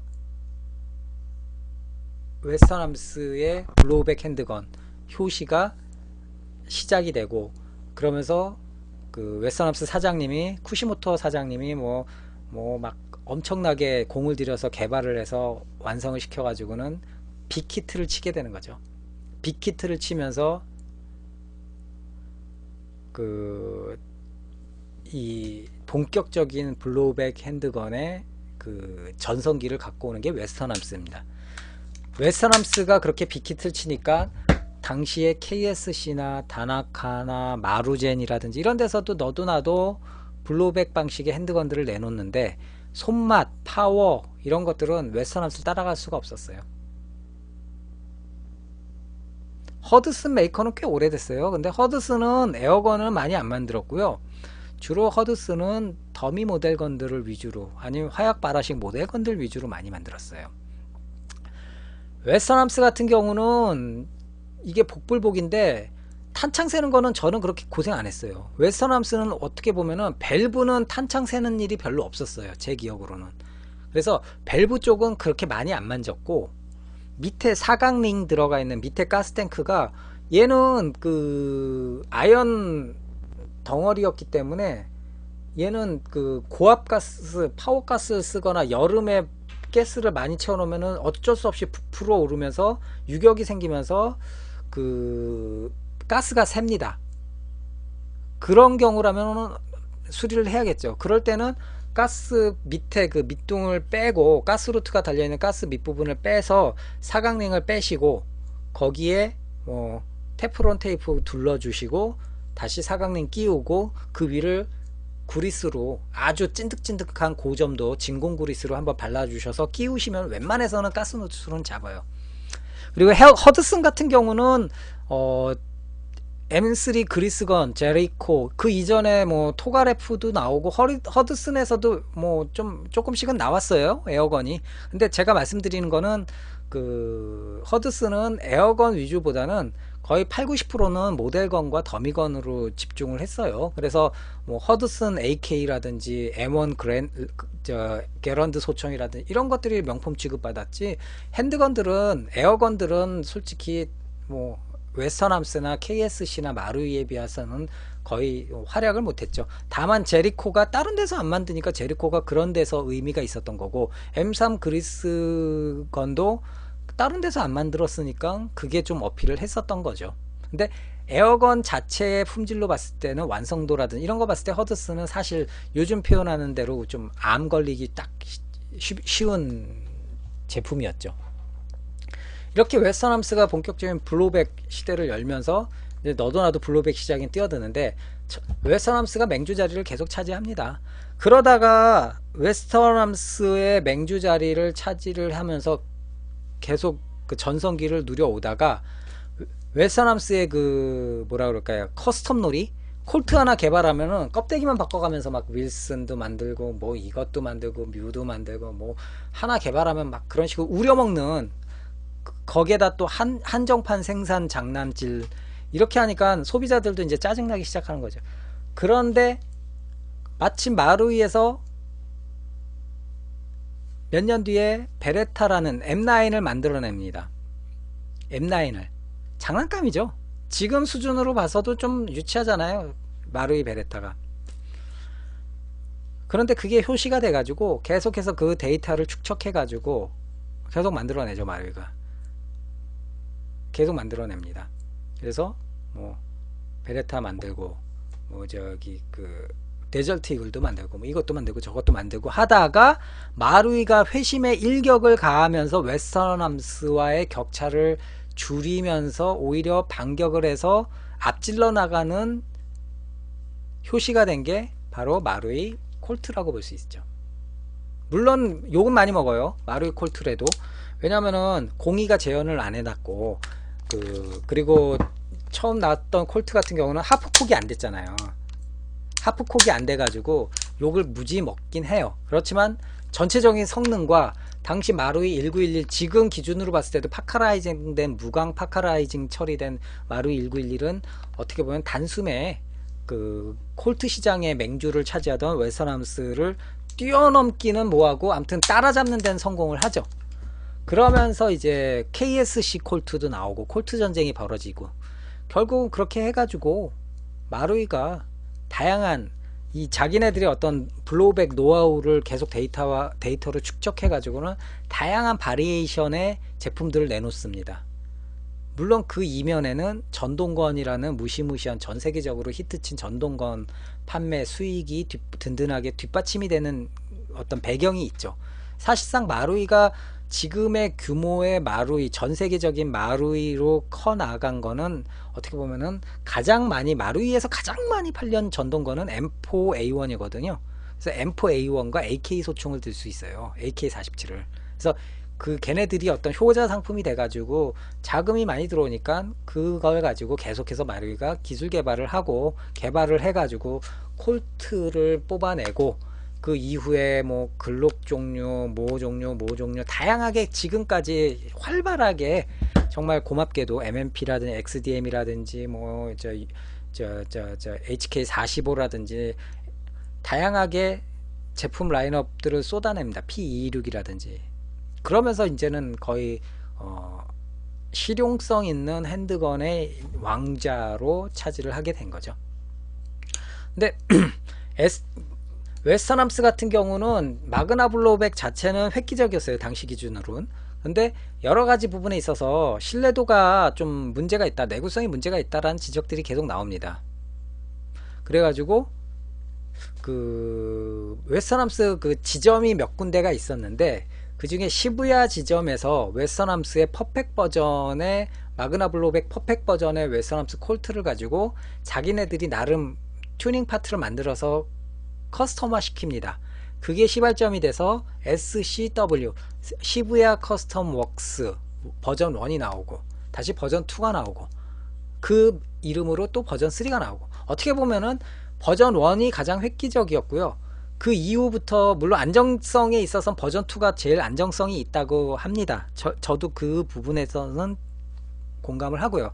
하지만 버전 시비어 커스텀 버전 1 나오고 나서부터는 사실상 웨스턴함스의 특유의 그 특별판 개선판 놀이 한정판 놀이의 일환이라고 생각이 들어요. SCW가. 근데 아무튼 시부야 커스텀 웍스 SCW는 아무튼 웨스턴함스가 그래도 어떤 마루이라든지 기타 군소 업체들의 어떤 맹추격을 좀 뿌리치고자 했던 하나의 그 노력의 일환으로 기억이 될 거예요. 근데 지금은 이제 지금 현 시점에서 와서 봅시다. 현 시점에서 와서 보면은 사실상 핸드건 서바이벌 게임에 바로 쓸 수 있는 핸드건은 이제 일본에서 생산되는 서바이벌 게임용 핸드건 하면은 사실상 마루이 거랑 KSC 거밖에 우리가 구하기가 어렵죠. 나머지는 뭐 마루신이나 이런 거는 사실 순수하게 어떤 실사 성능으로 따져본다면은 뭐 갖다 버려야 될 수준이니까 우리끼리 얘기지만 뭐 마루젠도 뭐 비슷하고 다나카 제품도 뭐 사실 암 걸리기 딱 좋고 안심하고 믿을 수 있는 제품은 지금 와서는 마루이 제품이랑 KSC 버전 시스템 7 버전 제품밖에 없을 것 같아요.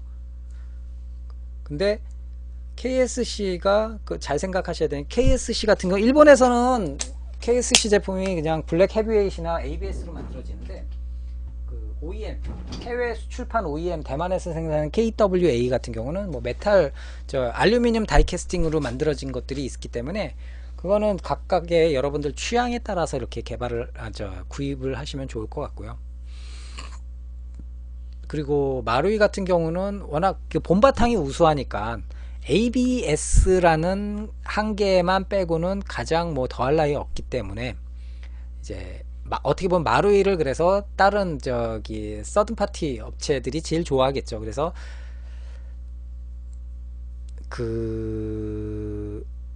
결국은 마루이를 기본으로 하는 옵션 제품들이 대다수가 전 세계적으로 많이 나오기 시작한 거고요.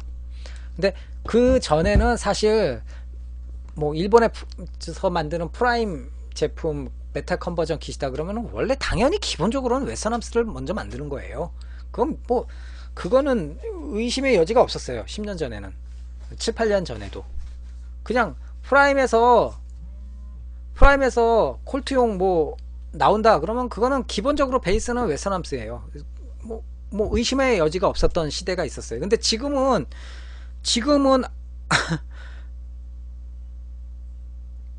안 그렇더라고요. 완전히 지금은 뭐 나오면은 그냥 프라임에서 새로 나왔대요. 콜트용으로 새로 나왔대요. 그러면은 그냥 당연히 묻지도 않고 그냥 마루 있게 돼버렸죠. 그러니까 격세지감을 느낀다거나 할까요? 보면은. 그래서 대대 29점님이 좋은 말씀 하셨는데, KSC 웨스턴함스 모두 리얼리티를 추구하지만 메탈 옵션 퀄리티를 낼 수는 없죠. 그게 맞는 말씀이고요. 성능이 우선시 되는 제품들이 되는 거죠. 기본적으로는 그런 것 같아요. 그래서 리얼리티는 말 그대로 메탈 옵션이라든지 메탈 N10 뭐 제품들, 노바 옵션들 이런 걸로 얼마든지 돈만 있으면은 리얼한 제품이 탄생이 되는 거니까요. 이제는 기본 성능이 없으면. 그래서 지금은 제 입장에서는 봤을 때는 핸드건 하면 당연히 웨스턴함스였는데, 지금은 핸드건 하면은 일단 기본적으로는 뭐 마루이가 기본적으로는 리얼리티도 그렇고 그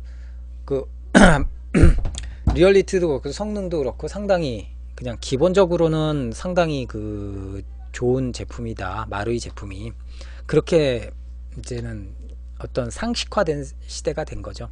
물론 이제 복병은 많이 있습니다. 복병이 있습니다. 복병이 있습니다. WE라든지 아니면은 KJ웍스라는 대만, 중국 제품들이 치고 올라오기 시작한 거죠. 물론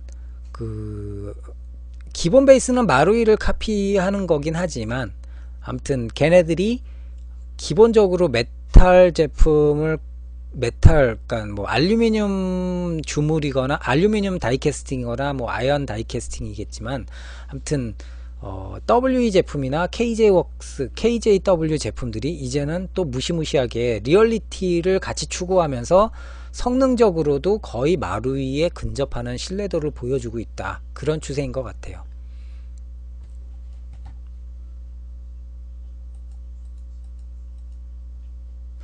그래서 오늘은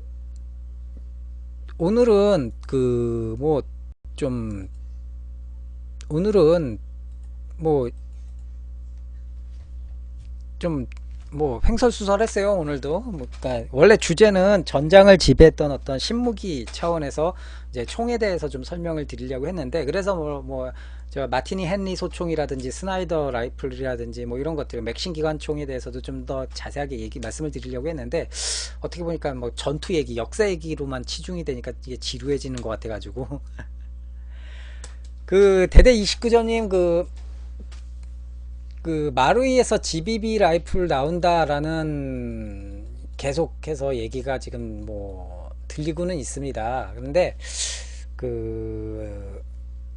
마루이 GBB의 또 다른 얘기로는 마루이 GBB 개발에 지금 코바야시 영감님이 좀 관여를 하고 있지 않냐, 좀 약간 어드바이서 역할을 지금 하고 있다, 그런 소문도 들려요. 그래서 은근히 지금 노이즈 마케팅이 조금씩 진행이 되고 있는 것 같은데, 일단은 결론은 뚜껑을 열어봐야 알 것 같아요. 뚜껑을 열어봐야 알 것 같은데, 마루이가 지금까지 내놓은 제품들로 봤을 때는 나쁘진 않겠다, 평균치는 하겠다라고 생각은 듭니다. 평균치는 하겠다라는 생각은 드는데, 일단은 마루이에서 나오면은 기본적으로는 진짜 가격들이 좀 비싸긴 하겠죠. 부담이 되겠죠. 대만제나 홍콩제에 비하면. 그런 부분들은 있으니까 그런 것들은 우리가 좀 감안을 해야 될 것 같고요.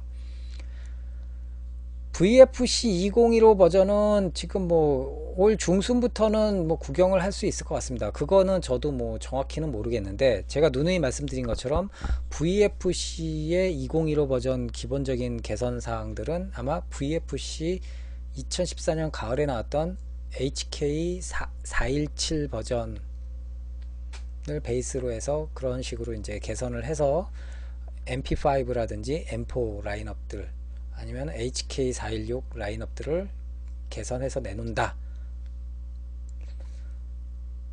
성능은 VFC 자체는 뭐라고 참 말씀 못 드리겠어요. 껍데기가 더 나온다 그렇게 생각은 안 하는 것 같고요.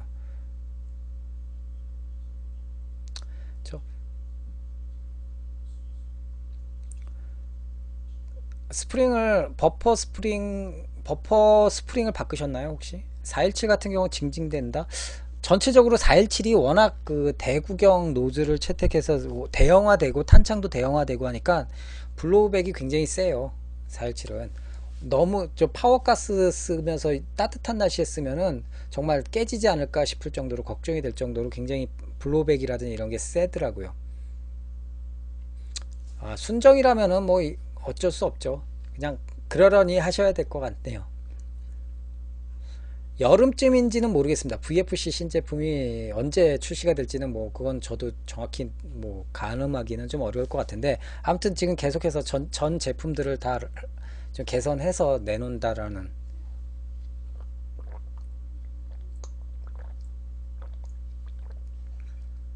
그리고 그리고 여러분들 뭐 관심 있는 분들 계시는지 모르겠는데, 그 트리거 해피에서 풀스틸 메탈 킷을 지금 만들고 있습니다. 저는 당연히 GBB를 더 좋아하죠. 전동건은 저 지금 없어요. 하나도 없어요. 전동건 딱 하나 있습니다.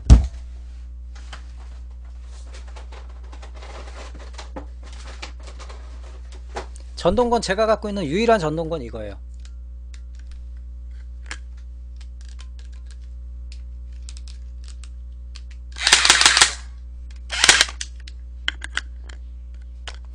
예쁘죠? 엄격히 말하면 제가 구한 거긴 한데, 이제 이거는 이 소유권은 제 막내 딸 소유입니다.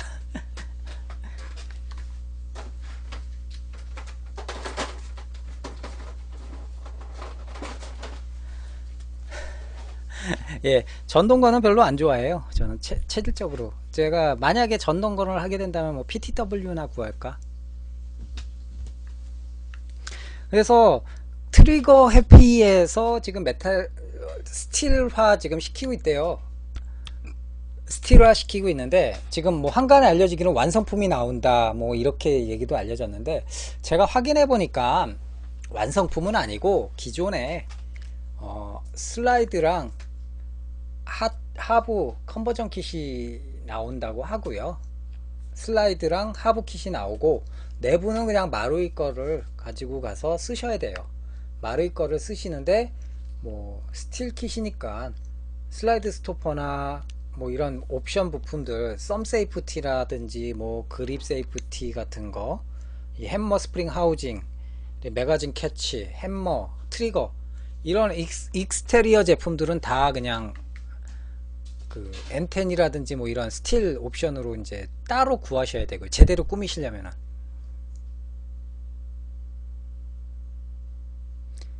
AKPTW는 쿠미상한테 물어보세요. 이메일로. 시스테마 그 사장님한테 이메일로 한번 물어보세요.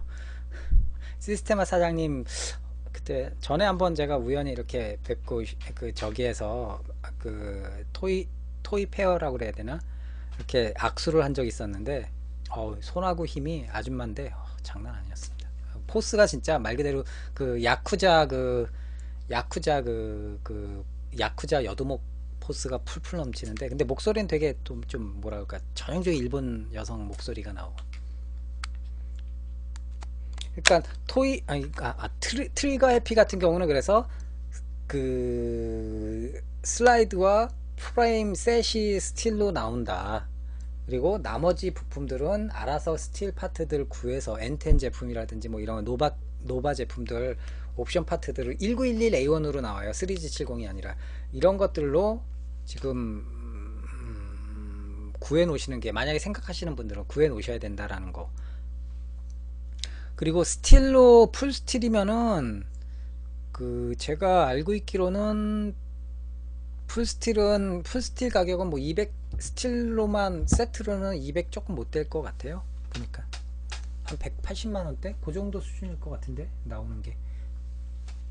그래서 스틸은 사실 관심 갖지 마세요. 그 녹슬고 그 무겁고 그 제대로 안 세팅 안 하면은 그 저기 그냥 이 노말보다도 블로우백 성능이 너무 안 좋아가지고는 그냥 저기 한데 못 틀어 못 틀어 그렇게까지 하시겠습니까?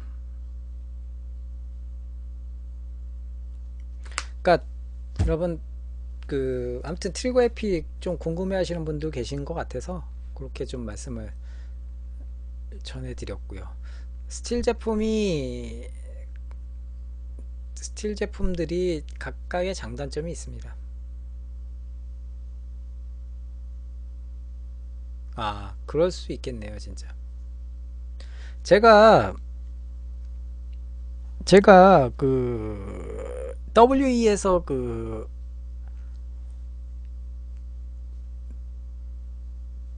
PTW는 반동은 없습니다.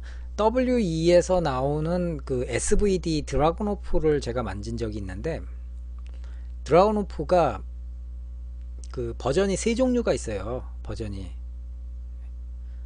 세 종류가 있는데, 첫 번째 버전은 알루미늄 그 다이캐스팅 버전이 있고, 드라곤오프 바디가. 그리고 두 번째 버전은 알루미늄 CNC 깎은 CNC 버전이 있고, 세 번째 버전은 스틸을 깎아서 스틸 CNC 버전이 있어요. 그래서 SVD 드라곤오프 같은 경우도, 그리고 웬만한 부품들은 다 스틸로 만들었더라고요, 드라곤오프가. 그래가지고 걔도 잡으면은 막 녹 묻어 나올 것 같고, 풀스틸 버전 잡으면 뭐 더 묵직하고 더 진짜 리얼하죠. 그 대대 29점님 말씀이 맞고요. 실질적으로는 전체적으로 옵션이랑 킷 색상이 안 맞기 때문에 추가적인 노력이 필요해요. 제대로 꾸미려면 블루잉 작업도 해야 되겠고, 뭐 아니면은 뭐 착색 작업을, 다른 방식의 착색 작업도 필요할 것 같고요. 그래서 드라곤오프 같은 경우는 반자동이잖아요. 쏴보면은 그것도 어깨가 그냥 장난 아니에요, 전체적으로. 그리고 뭐 집탄성도 상당히 괜찮고. 근데 그거를 풀스틸 버전이 있더라고요, 드라곤오프가. 제가 아까 말씀드린 대로 그 풀스틸 버전은 정말 묵직하고, 와, 포스가 정말 장난 아니고요. 근데 풀스틸 버전과 그 알루미늄 CNC 버전과 비교를 하면은 솔직히 차이가 별로 안 나요. 육안상으로는 차이가 별로 안 나요. 둘 다 그냥 그 육안상 둘 다 눈으로 봤을 때 도장 상태는 그렇게 좋은 편은 아니에요. WE 특유의 좀 저렴한 그런 도장 색깔인데, 근데 딱 들어보고 하면은 그게 느낌이 틀려지죠. 그래서 드라곤오프는 게임에 쓰면 그 반칙일 텐데. 근데 드라곤오프 같은 경우는 그래서 또 작동 신뢰도라든지 이런 것들은 또 좀 논외로 봐야 되겠고. 근데 솔직하게 말씀을 드리면은 드라곤오프도 좋지만 어떤 진짜 지금까지 제가 쏴봤던 에어소프트건에서 정말 지금까지 제가 쏴봤던 노말 기준으로 했을 때 어깨 정말 어깨 너무 아프다 할 정도로 생각된 건 417이 최강이었어요. 417이랑 M14가. 근데 어깨 때리는 맛은 417이 최강. 그리고 전체적으로 라이플 전체적으로 그 액션이 보여주는 육안상으로 즐거웠던 거는 M14가 최강이었고요, 지금까지는.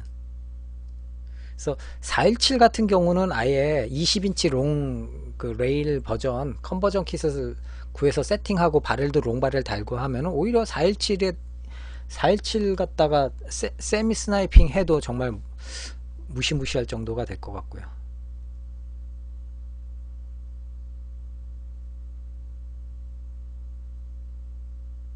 그렇죠. 트런트런님이 정확하게 말씀하셨네요. 근데 트런트런님 저거 스틸 그 이노카츠 스틸 P226이랑 PX4 언제 어떻게 보내드릴까요? 저 그거 지금 제 서재에서 지금 박스에 잠긴 채 놀고 있는데, KSC M4 같은 경우는 417에 비하면은 조금 덜 하는데, KSC M4도 가격대 성능비로 봤을 때는 나쁘지 않다고 생각이 됩니다. 아니요, 반동 약하지 않아요. 반동 약하지 않고요. 요즘 날씨 기준으로 봤을 때 KSC 같은 경우는, 요즘 날씨는 바이퍼나 이노카츠도 사용하기에 크게 무리는 없는데, 제가 3월달 기준이나 2월달 기준으로 봤을 때, 제가 전에 그 3월달이었죠. 그 제가 M4 제가 비교했었던 거 있었죠. 3월 중순이었나 그랬던 걸로 기억하는데, M4 같은 경우 이노카츠랑 바이퍼랑 뭐 저 KSC랑 W랑 했을 때, 이노카츠 바이퍼는 작동성 그렇게 좋다고 말하기 어려워요. 사실 파워가스 전용으로만 써야 되고,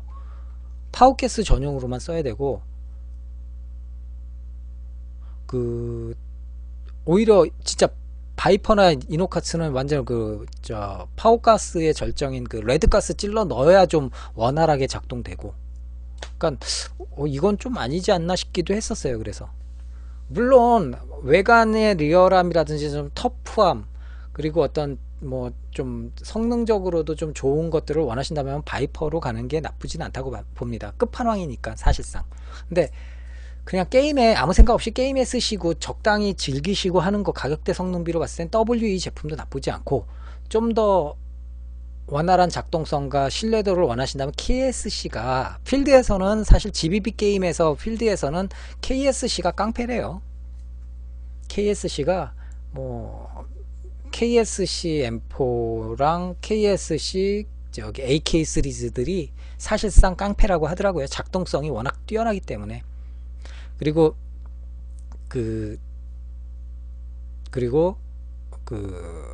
저기 코바야시 영감님이 만든 거 있죠, M4 KJ웍스. 예, KJ웍스 M4도 깡패고, 예 맞습니다. CH님께서 말씀하신 대로 KSC의 크리스 벡터랑 MP7은 깡패 끝판왕이죠. 비겁한, 진짜 그건 반치광이죠, 반치광. 대대 29전이 웨스턴함스 옵션지라면 돈 뭐 지랄이라고 표현이 될 것 같은데, 뭐 꼭 그렇지만도 않아요. 원래 원조가 웨스턴함스니까 웨스턴함스에 대한 커스텀 파트들이 워낙 풍부하게 아직도 많이 나와서 돌아다니니까요, 그렇게 나쁘다고 생각하지는 않고요. 크리스 벡터 같은 경우는 좀 무거운 거가 단점이긴 한데, 일단은 반동이 적으니까 그 집탄성이 워낙 무서워요. 크리스 벡터 같은 경우 특히나 연장 바렐 달고 게임 뛰면은 진짜 깡패의 끝판왕이라고 사람들이 하고요. 그 MP7 같은 경우도 연장 바렐 달고 하면은 반동은 크리스 벡터보단 세요. 그래서 집탄성은 크리스 벡터보단 약간 떨어진다고는 하지만 파워가 워낙 뛰어나기 때문에 그 0.2줄이나 하니까 그래서 거의 뭐 그 필드의 깡패, 두 깡패 하면은 MP7과 크리스 벡터래요. 얘네들은 전동건도 도망다닌대요. 그래서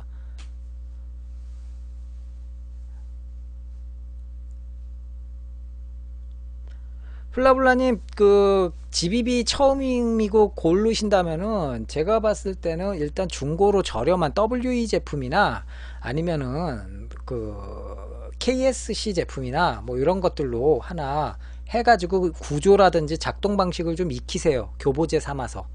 KSC 뭐 스카라든지 뭐 이런 거는 좀 저렴하게 나와 있으니까 그런 것들 중고로 좀 구하셔가지고 익히시는 게 훨씬 좋을 것 같아요.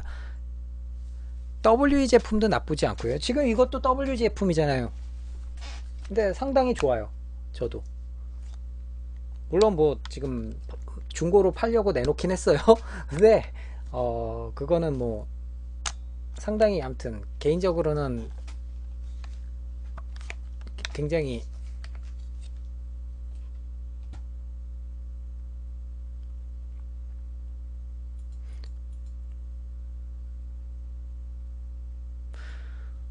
그 콜라블라님, 그래가지고 WE 제품 WE M4라든지 그 요즘에 나오는 WE-M4나 WE-416D도 나쁘지 않으니까요.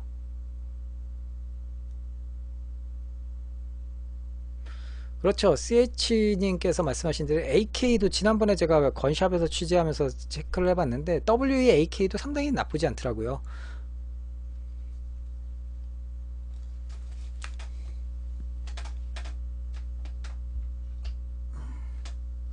그 CH님 제 그 초롱방송국에 중고 매매란 있으니까 거기다 글 올리세요. 안정감 있는 걸로 쓰실 거면 훌라블라님 그 KSC M4를 권해드리고요. KSC M4도 여러 가지 버전이 있습니다. 그래서 그 본인의 어떤 성격과 그 주머니 사정에 의해서 딱 결정을 하시면 좋을 것 같아요. 예, 칼라파트라 파워 브레이크 철저하게 지켜야 안전검사에 통과할 수 있습니다.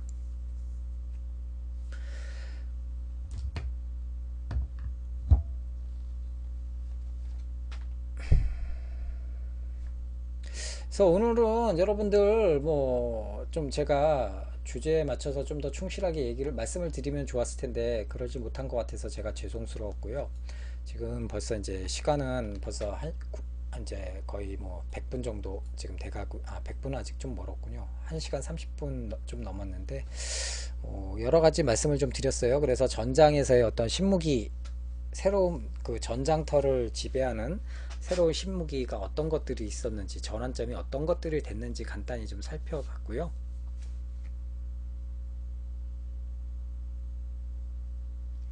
맞습니다. CH님 그 반동킷 같은 경우는 그 블로우백 거리를 줄여주는 원리이기 때문에 스트로크가 짧아지면서 임팩트가 커지죠.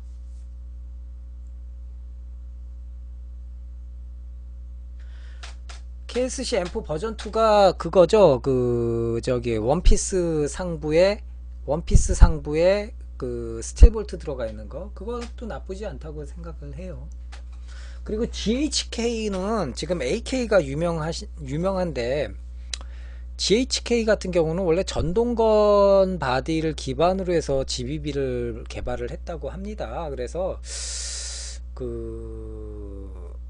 그렇게 뭐 리어 외관에 있어서 리어람은 뭐 상당히 좋은데 작동성에 있어서는 KSC나 WE보다 뭐 좋다고 말하기는 좀 어려울 것 같아요.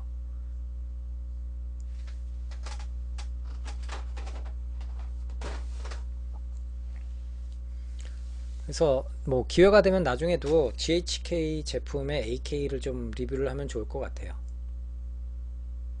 근데 저 개인적으로는 KSC랑 WE 거 AK들을 쏴보니까 굳이 뭐 가격 대비 성능을 봤을 때 GHK 안 찾아도 뭐 좋을 것 같은데요. 그것까지는 저도 잘 모르겠네요. 훌라블라님 총결해서 한번 물어보시면 좋을 것 같은데.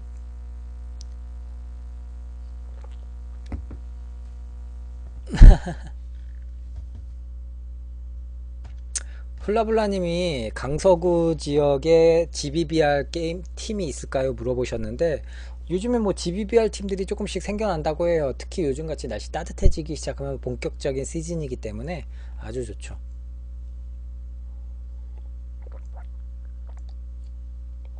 로딩 노즐은 사실 어느 제품이나 항상 부러질 거를 감안하셔야 돼요. 그거는 뭐 KSC 제품도 그렇고 WE 제품도 그렇고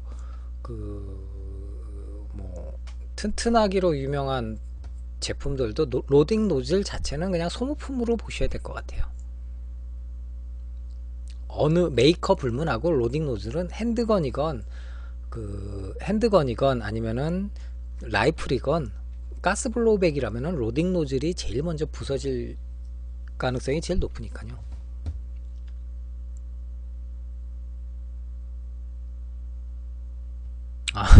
허왕님 레드가스 넣고 프로토 땡겼더니 시원할개가 부러졌다고요. GHK AKM스.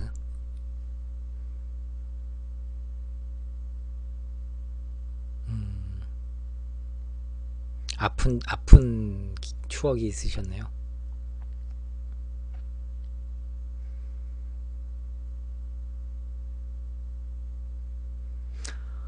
프로판가스는 부탄가스랑 틀려요. 그래서 선연료 이런 건 부탄가스고요. 그런 쓰지 마시고요.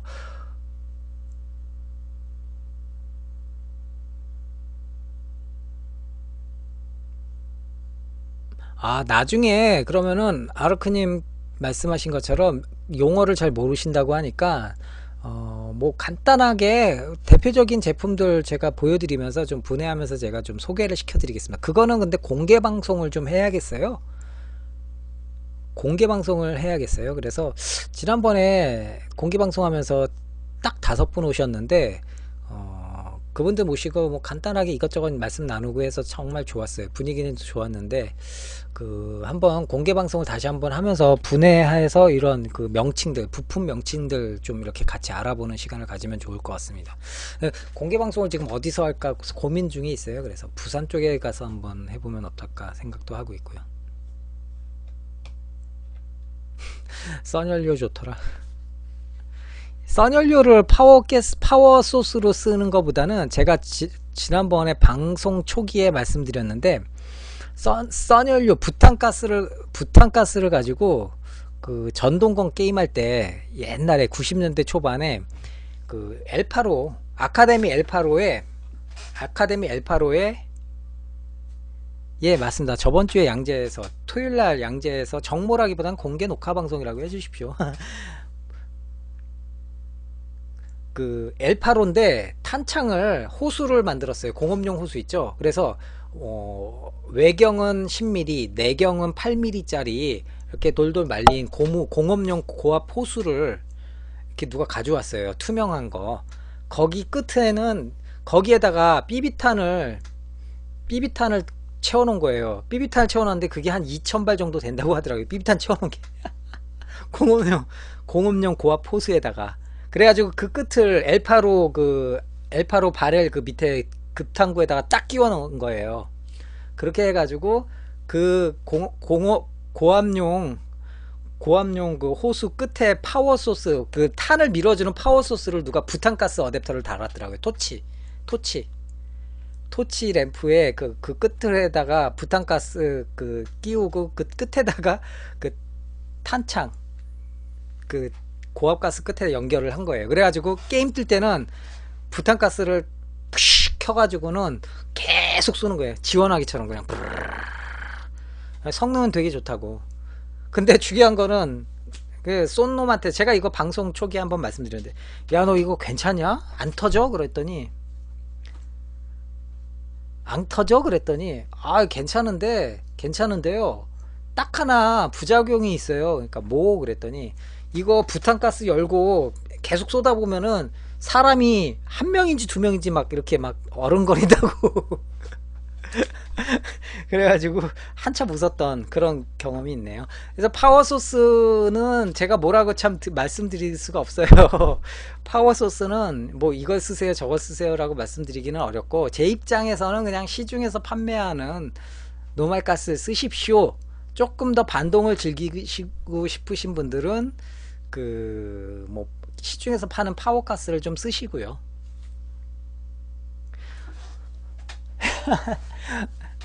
플라블라님 KSC M4 지금 뭐 시중에 버전2 많이 나와 있으니까 그거 하나 구하시면 되겠네요. 그러니까 그리고 항상 말씀드리는 건데 파워브레이크랑 칼라파츠는 항상 적용을 해 놓으시고요.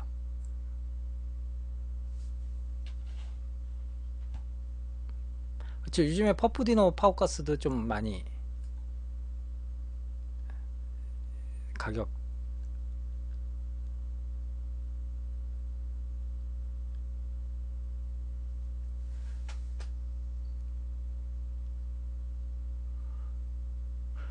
아르크니 그거는 이제 뭐냐면은 그 우리가 쓰는 파워 소스는 주변 온도와 밀접한 영향을 미칩니다. 근데 100% 파워가스만 써도 압력이 너무 세니까 얘가 제대로 기화를 못 시켜줄 때가 있어요.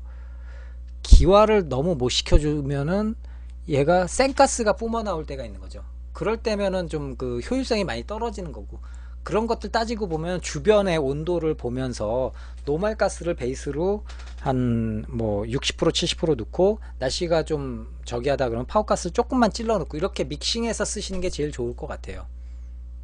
그래서 아니면은 이제 한여름에는 노말 가스만 써도 충분하지 않나요? 솔직히.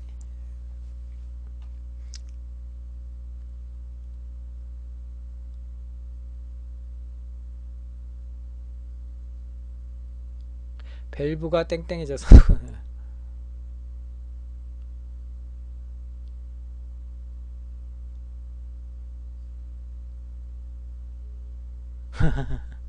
그렇군요. 지난번에 하이카파 가스 질러놓는데 설사를 많이 해서요.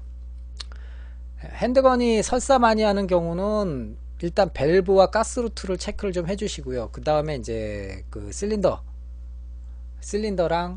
그 실린더랑 노즐 좀 체크를 해보시고요. 안쪽에 오링 같은 거 체크해 보시고요.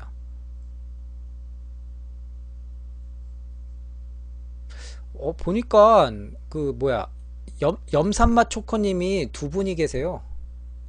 아, 이제 한 분 없어졌다. 염산맛 초코님, 저 여기다 달 그 초롱방송 뭐라 그럴까 그때 그림 만들어 주신 거 그거를 좀 현수막을 하나 만들려고 그래요. 규격품으로. 여기 좀 커버될 만한, 배경 커버될 만한 현수막 하나 다루려고 하거든요. 뭐 그렇게 비싸지도 않다고 하니까.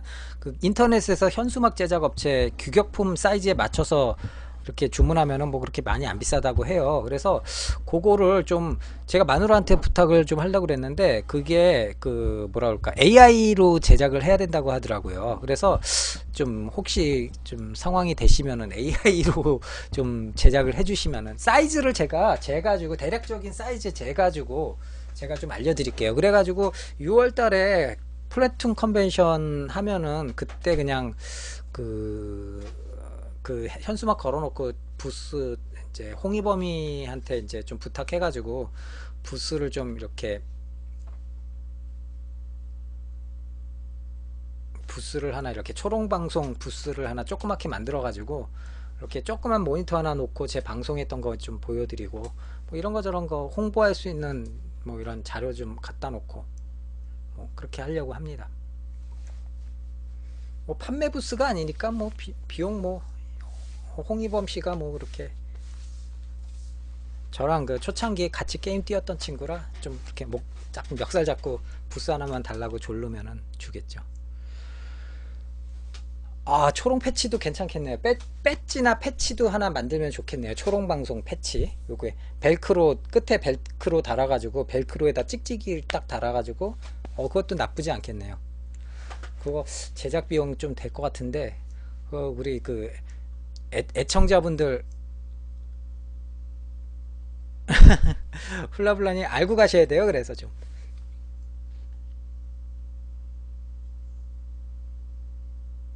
애청자분들 인증하시는 애청자분들께는 이제 뭐 무료로 제공해 드린다든지 뭐 패치를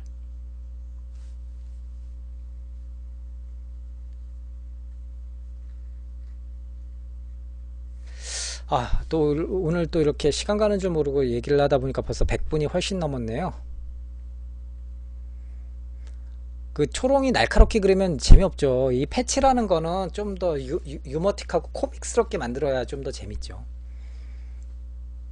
자, 여러분 오늘 제 초롱방송 또 이제 슬슬 또 마무리를 지어야 될 것 같습니다. 뭐 여러 가지 재미난 말씀들도 하시고 해서 이거 참 이 방송 끊기가 참 너무 죄송스럽긴 한데 오늘도 뭐 제가 초기에 지금 오늘 방송 첫 시간에 좀 뭐 이런저런 말씀들 드렸는데 또 하나도 생각이 안 나요. 뭘 말씀드렸나. 아무튼 재미도 없었고 막 너무 또 조용하게 진행이 돼가지고 뭐 별로 도움이 안 된 것 같아서 또 죄송스럽기도 했고요. 근데 아무튼 뭐 그러려니 해주시고요. 점점 저도 좀 많이 공부를 좀 하고 여러분들 앞에 좀 쓸 수 있도록 하겠습니다. 그리고 또 다음 기회가 되면은 정모가 아니라 정모라고 하셔가지고 계속 정모가 아니라 공개 방송을 다시 제 2회차 공개 방송을 한번 하려고 합니다. 그래서 그때 꼭 좀 얼굴들 좀 뵙는 걸로 하고요. 꼭 굳이 오늘처럼 총기 에어소프트건 장비가 없더라도 재미난 주제 갖고 이렇게 또 수다 떠는 시간을 좀 계속해서 마련하도록 하겠습니다. 그게 좀 이 방송이 오래 갈 수 있는 장수의 비결이 될 수 있을 것 같아요. 계속 매번 방송 때마다 새로운 걸 보여드려야 된다라는 그런 강박관념에 잡히면은 이게 방송을 오래 못하고 바로 접어야 될 것 같더라고요. 그러니까 여러분들 그 점에 있어서는 조금만 양해를 좀 해주시고요. 간간히 이렇게 그냥 콜트나 좀 보여드리면서 얘기하면서 그렇게 좀 하는 걸로. 오늘 마티니 헨리 라이플이라든지 스나이더 라이플 맥신 기관총 얘기를 잘 못해가지고 조금 좀 아쉽긴 하네요. 그런 것들은 얼마든지 말씀드려도 염장질은 아니니까. 마지막으로 이거 계속 여러분들한테 많이 보여드려야 돼요. 왜냐면 이거 지금 중고로 내놨기 때문에 언젠가 팔리면은 여러분들께 못 보여드리거든요. 그래서 되게 귀엽죠? 되게 귀여워요. 저 원래 짧은 것들을 좋아해요. 그래서 M4도 이런 식으로 꾸미는 걸 좋아하고. 그리고 콜트 시리즈 70 영원한 저의 동반자죠. 콜트 시리즈 70 요즘에 기쁘게도 우리 딸내미들도 딱 이게 좋아하더라고요. 얘 무게 안 무거워요. 3kg 되려나?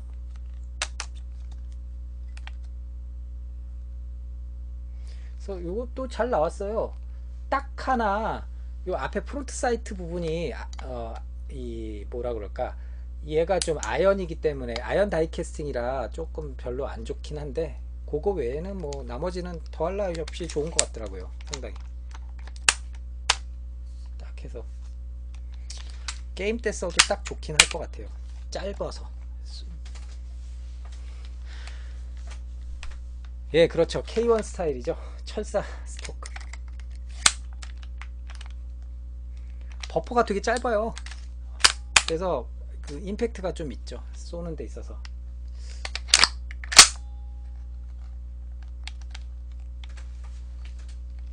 보여드릴까요?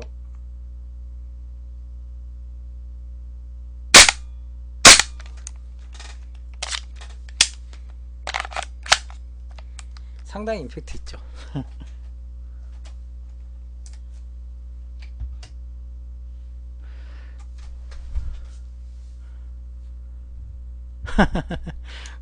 가끔 그럴 때 있죠. 엄청나게 하드 케이스가 사람 죽이죠.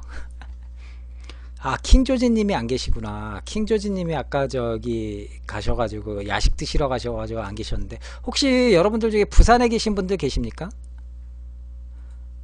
부산에 계신 분들, 부산 쪽에 한번 내려가서 공개 방송을 해볼까 생각 중인데, 부산 분들이 그렇게 많지 않으면은 좀 의미는 없을 것 같고.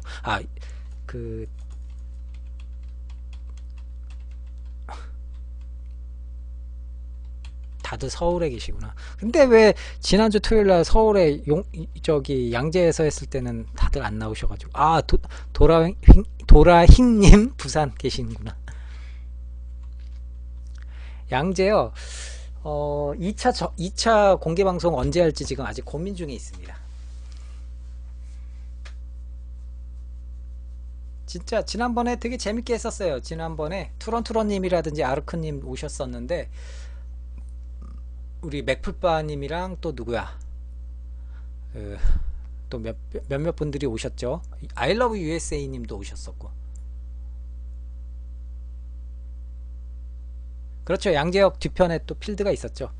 그때는 무슨 깡으로 그런 데서 뛰었는지 모르겠어요.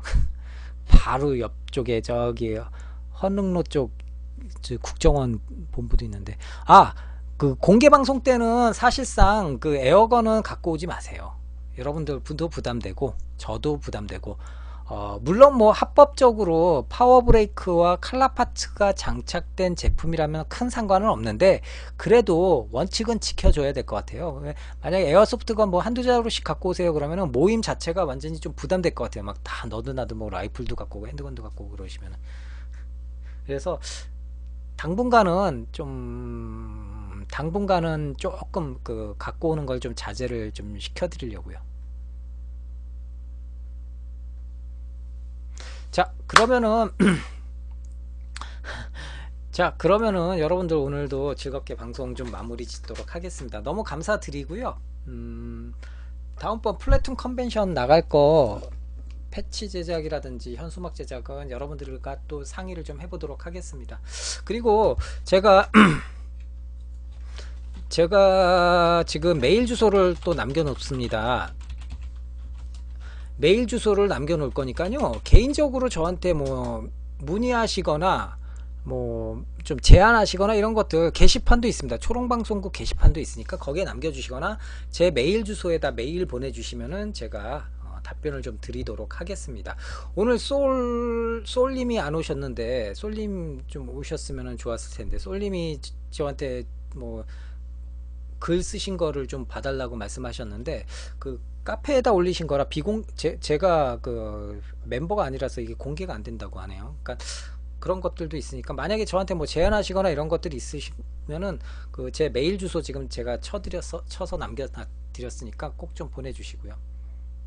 가지고 가면 좋긴 한데요. 일단은 그렇다면 기준을 좀 세워 놓을 겁니다. 일단 기본적으로는 파워브레이크와 그 칼라파트 무조건 세팅해야 되는 거. 근데 이렇게 해도 간간히 본인들이 본의 아니게 까먹어 가지고는 그런 거를 안 하고 갖고 오시는 분들이 계세요. 그러면은 참 이게 모임 주최자로서 부담이 되거든요. 그래서 아예 그냥 일단은 당분간은 좀 장비 못 갖고 오게 이렇게 좀 말씀을 딱 규정을 지어 놓은 게 바로 그런 이유 때문에 그렇습니다. 이게 뭐 한두 분만 오셔가지고 딱 그냥 각자 장비 딱 풀고 이렇게 말씀 나누고 하면 좋죠. 그런데 이게 최소한 공개 방송하면은 최소한 대여섯 명 오시는데 그런 분들 중에 한두 자루씩 갖고 오시면 벌써 10자루 정도가 되거든요. 근데 개 중에 한두 자루가 파워 브레이크가 없거나 칼라 파트가 없거나 이러면은 그 참 모임 장소에서 이게 뻘쭘해요. 조금 부담되고 그래서 그런 거니까 뭐 좀 알고 이제 한두 번 얼굴 뵙고 또 잘 알고 그러면은 이제 좀 갖고 계시는 장비들 갖고 오십시오 말씀을 드리겠죠.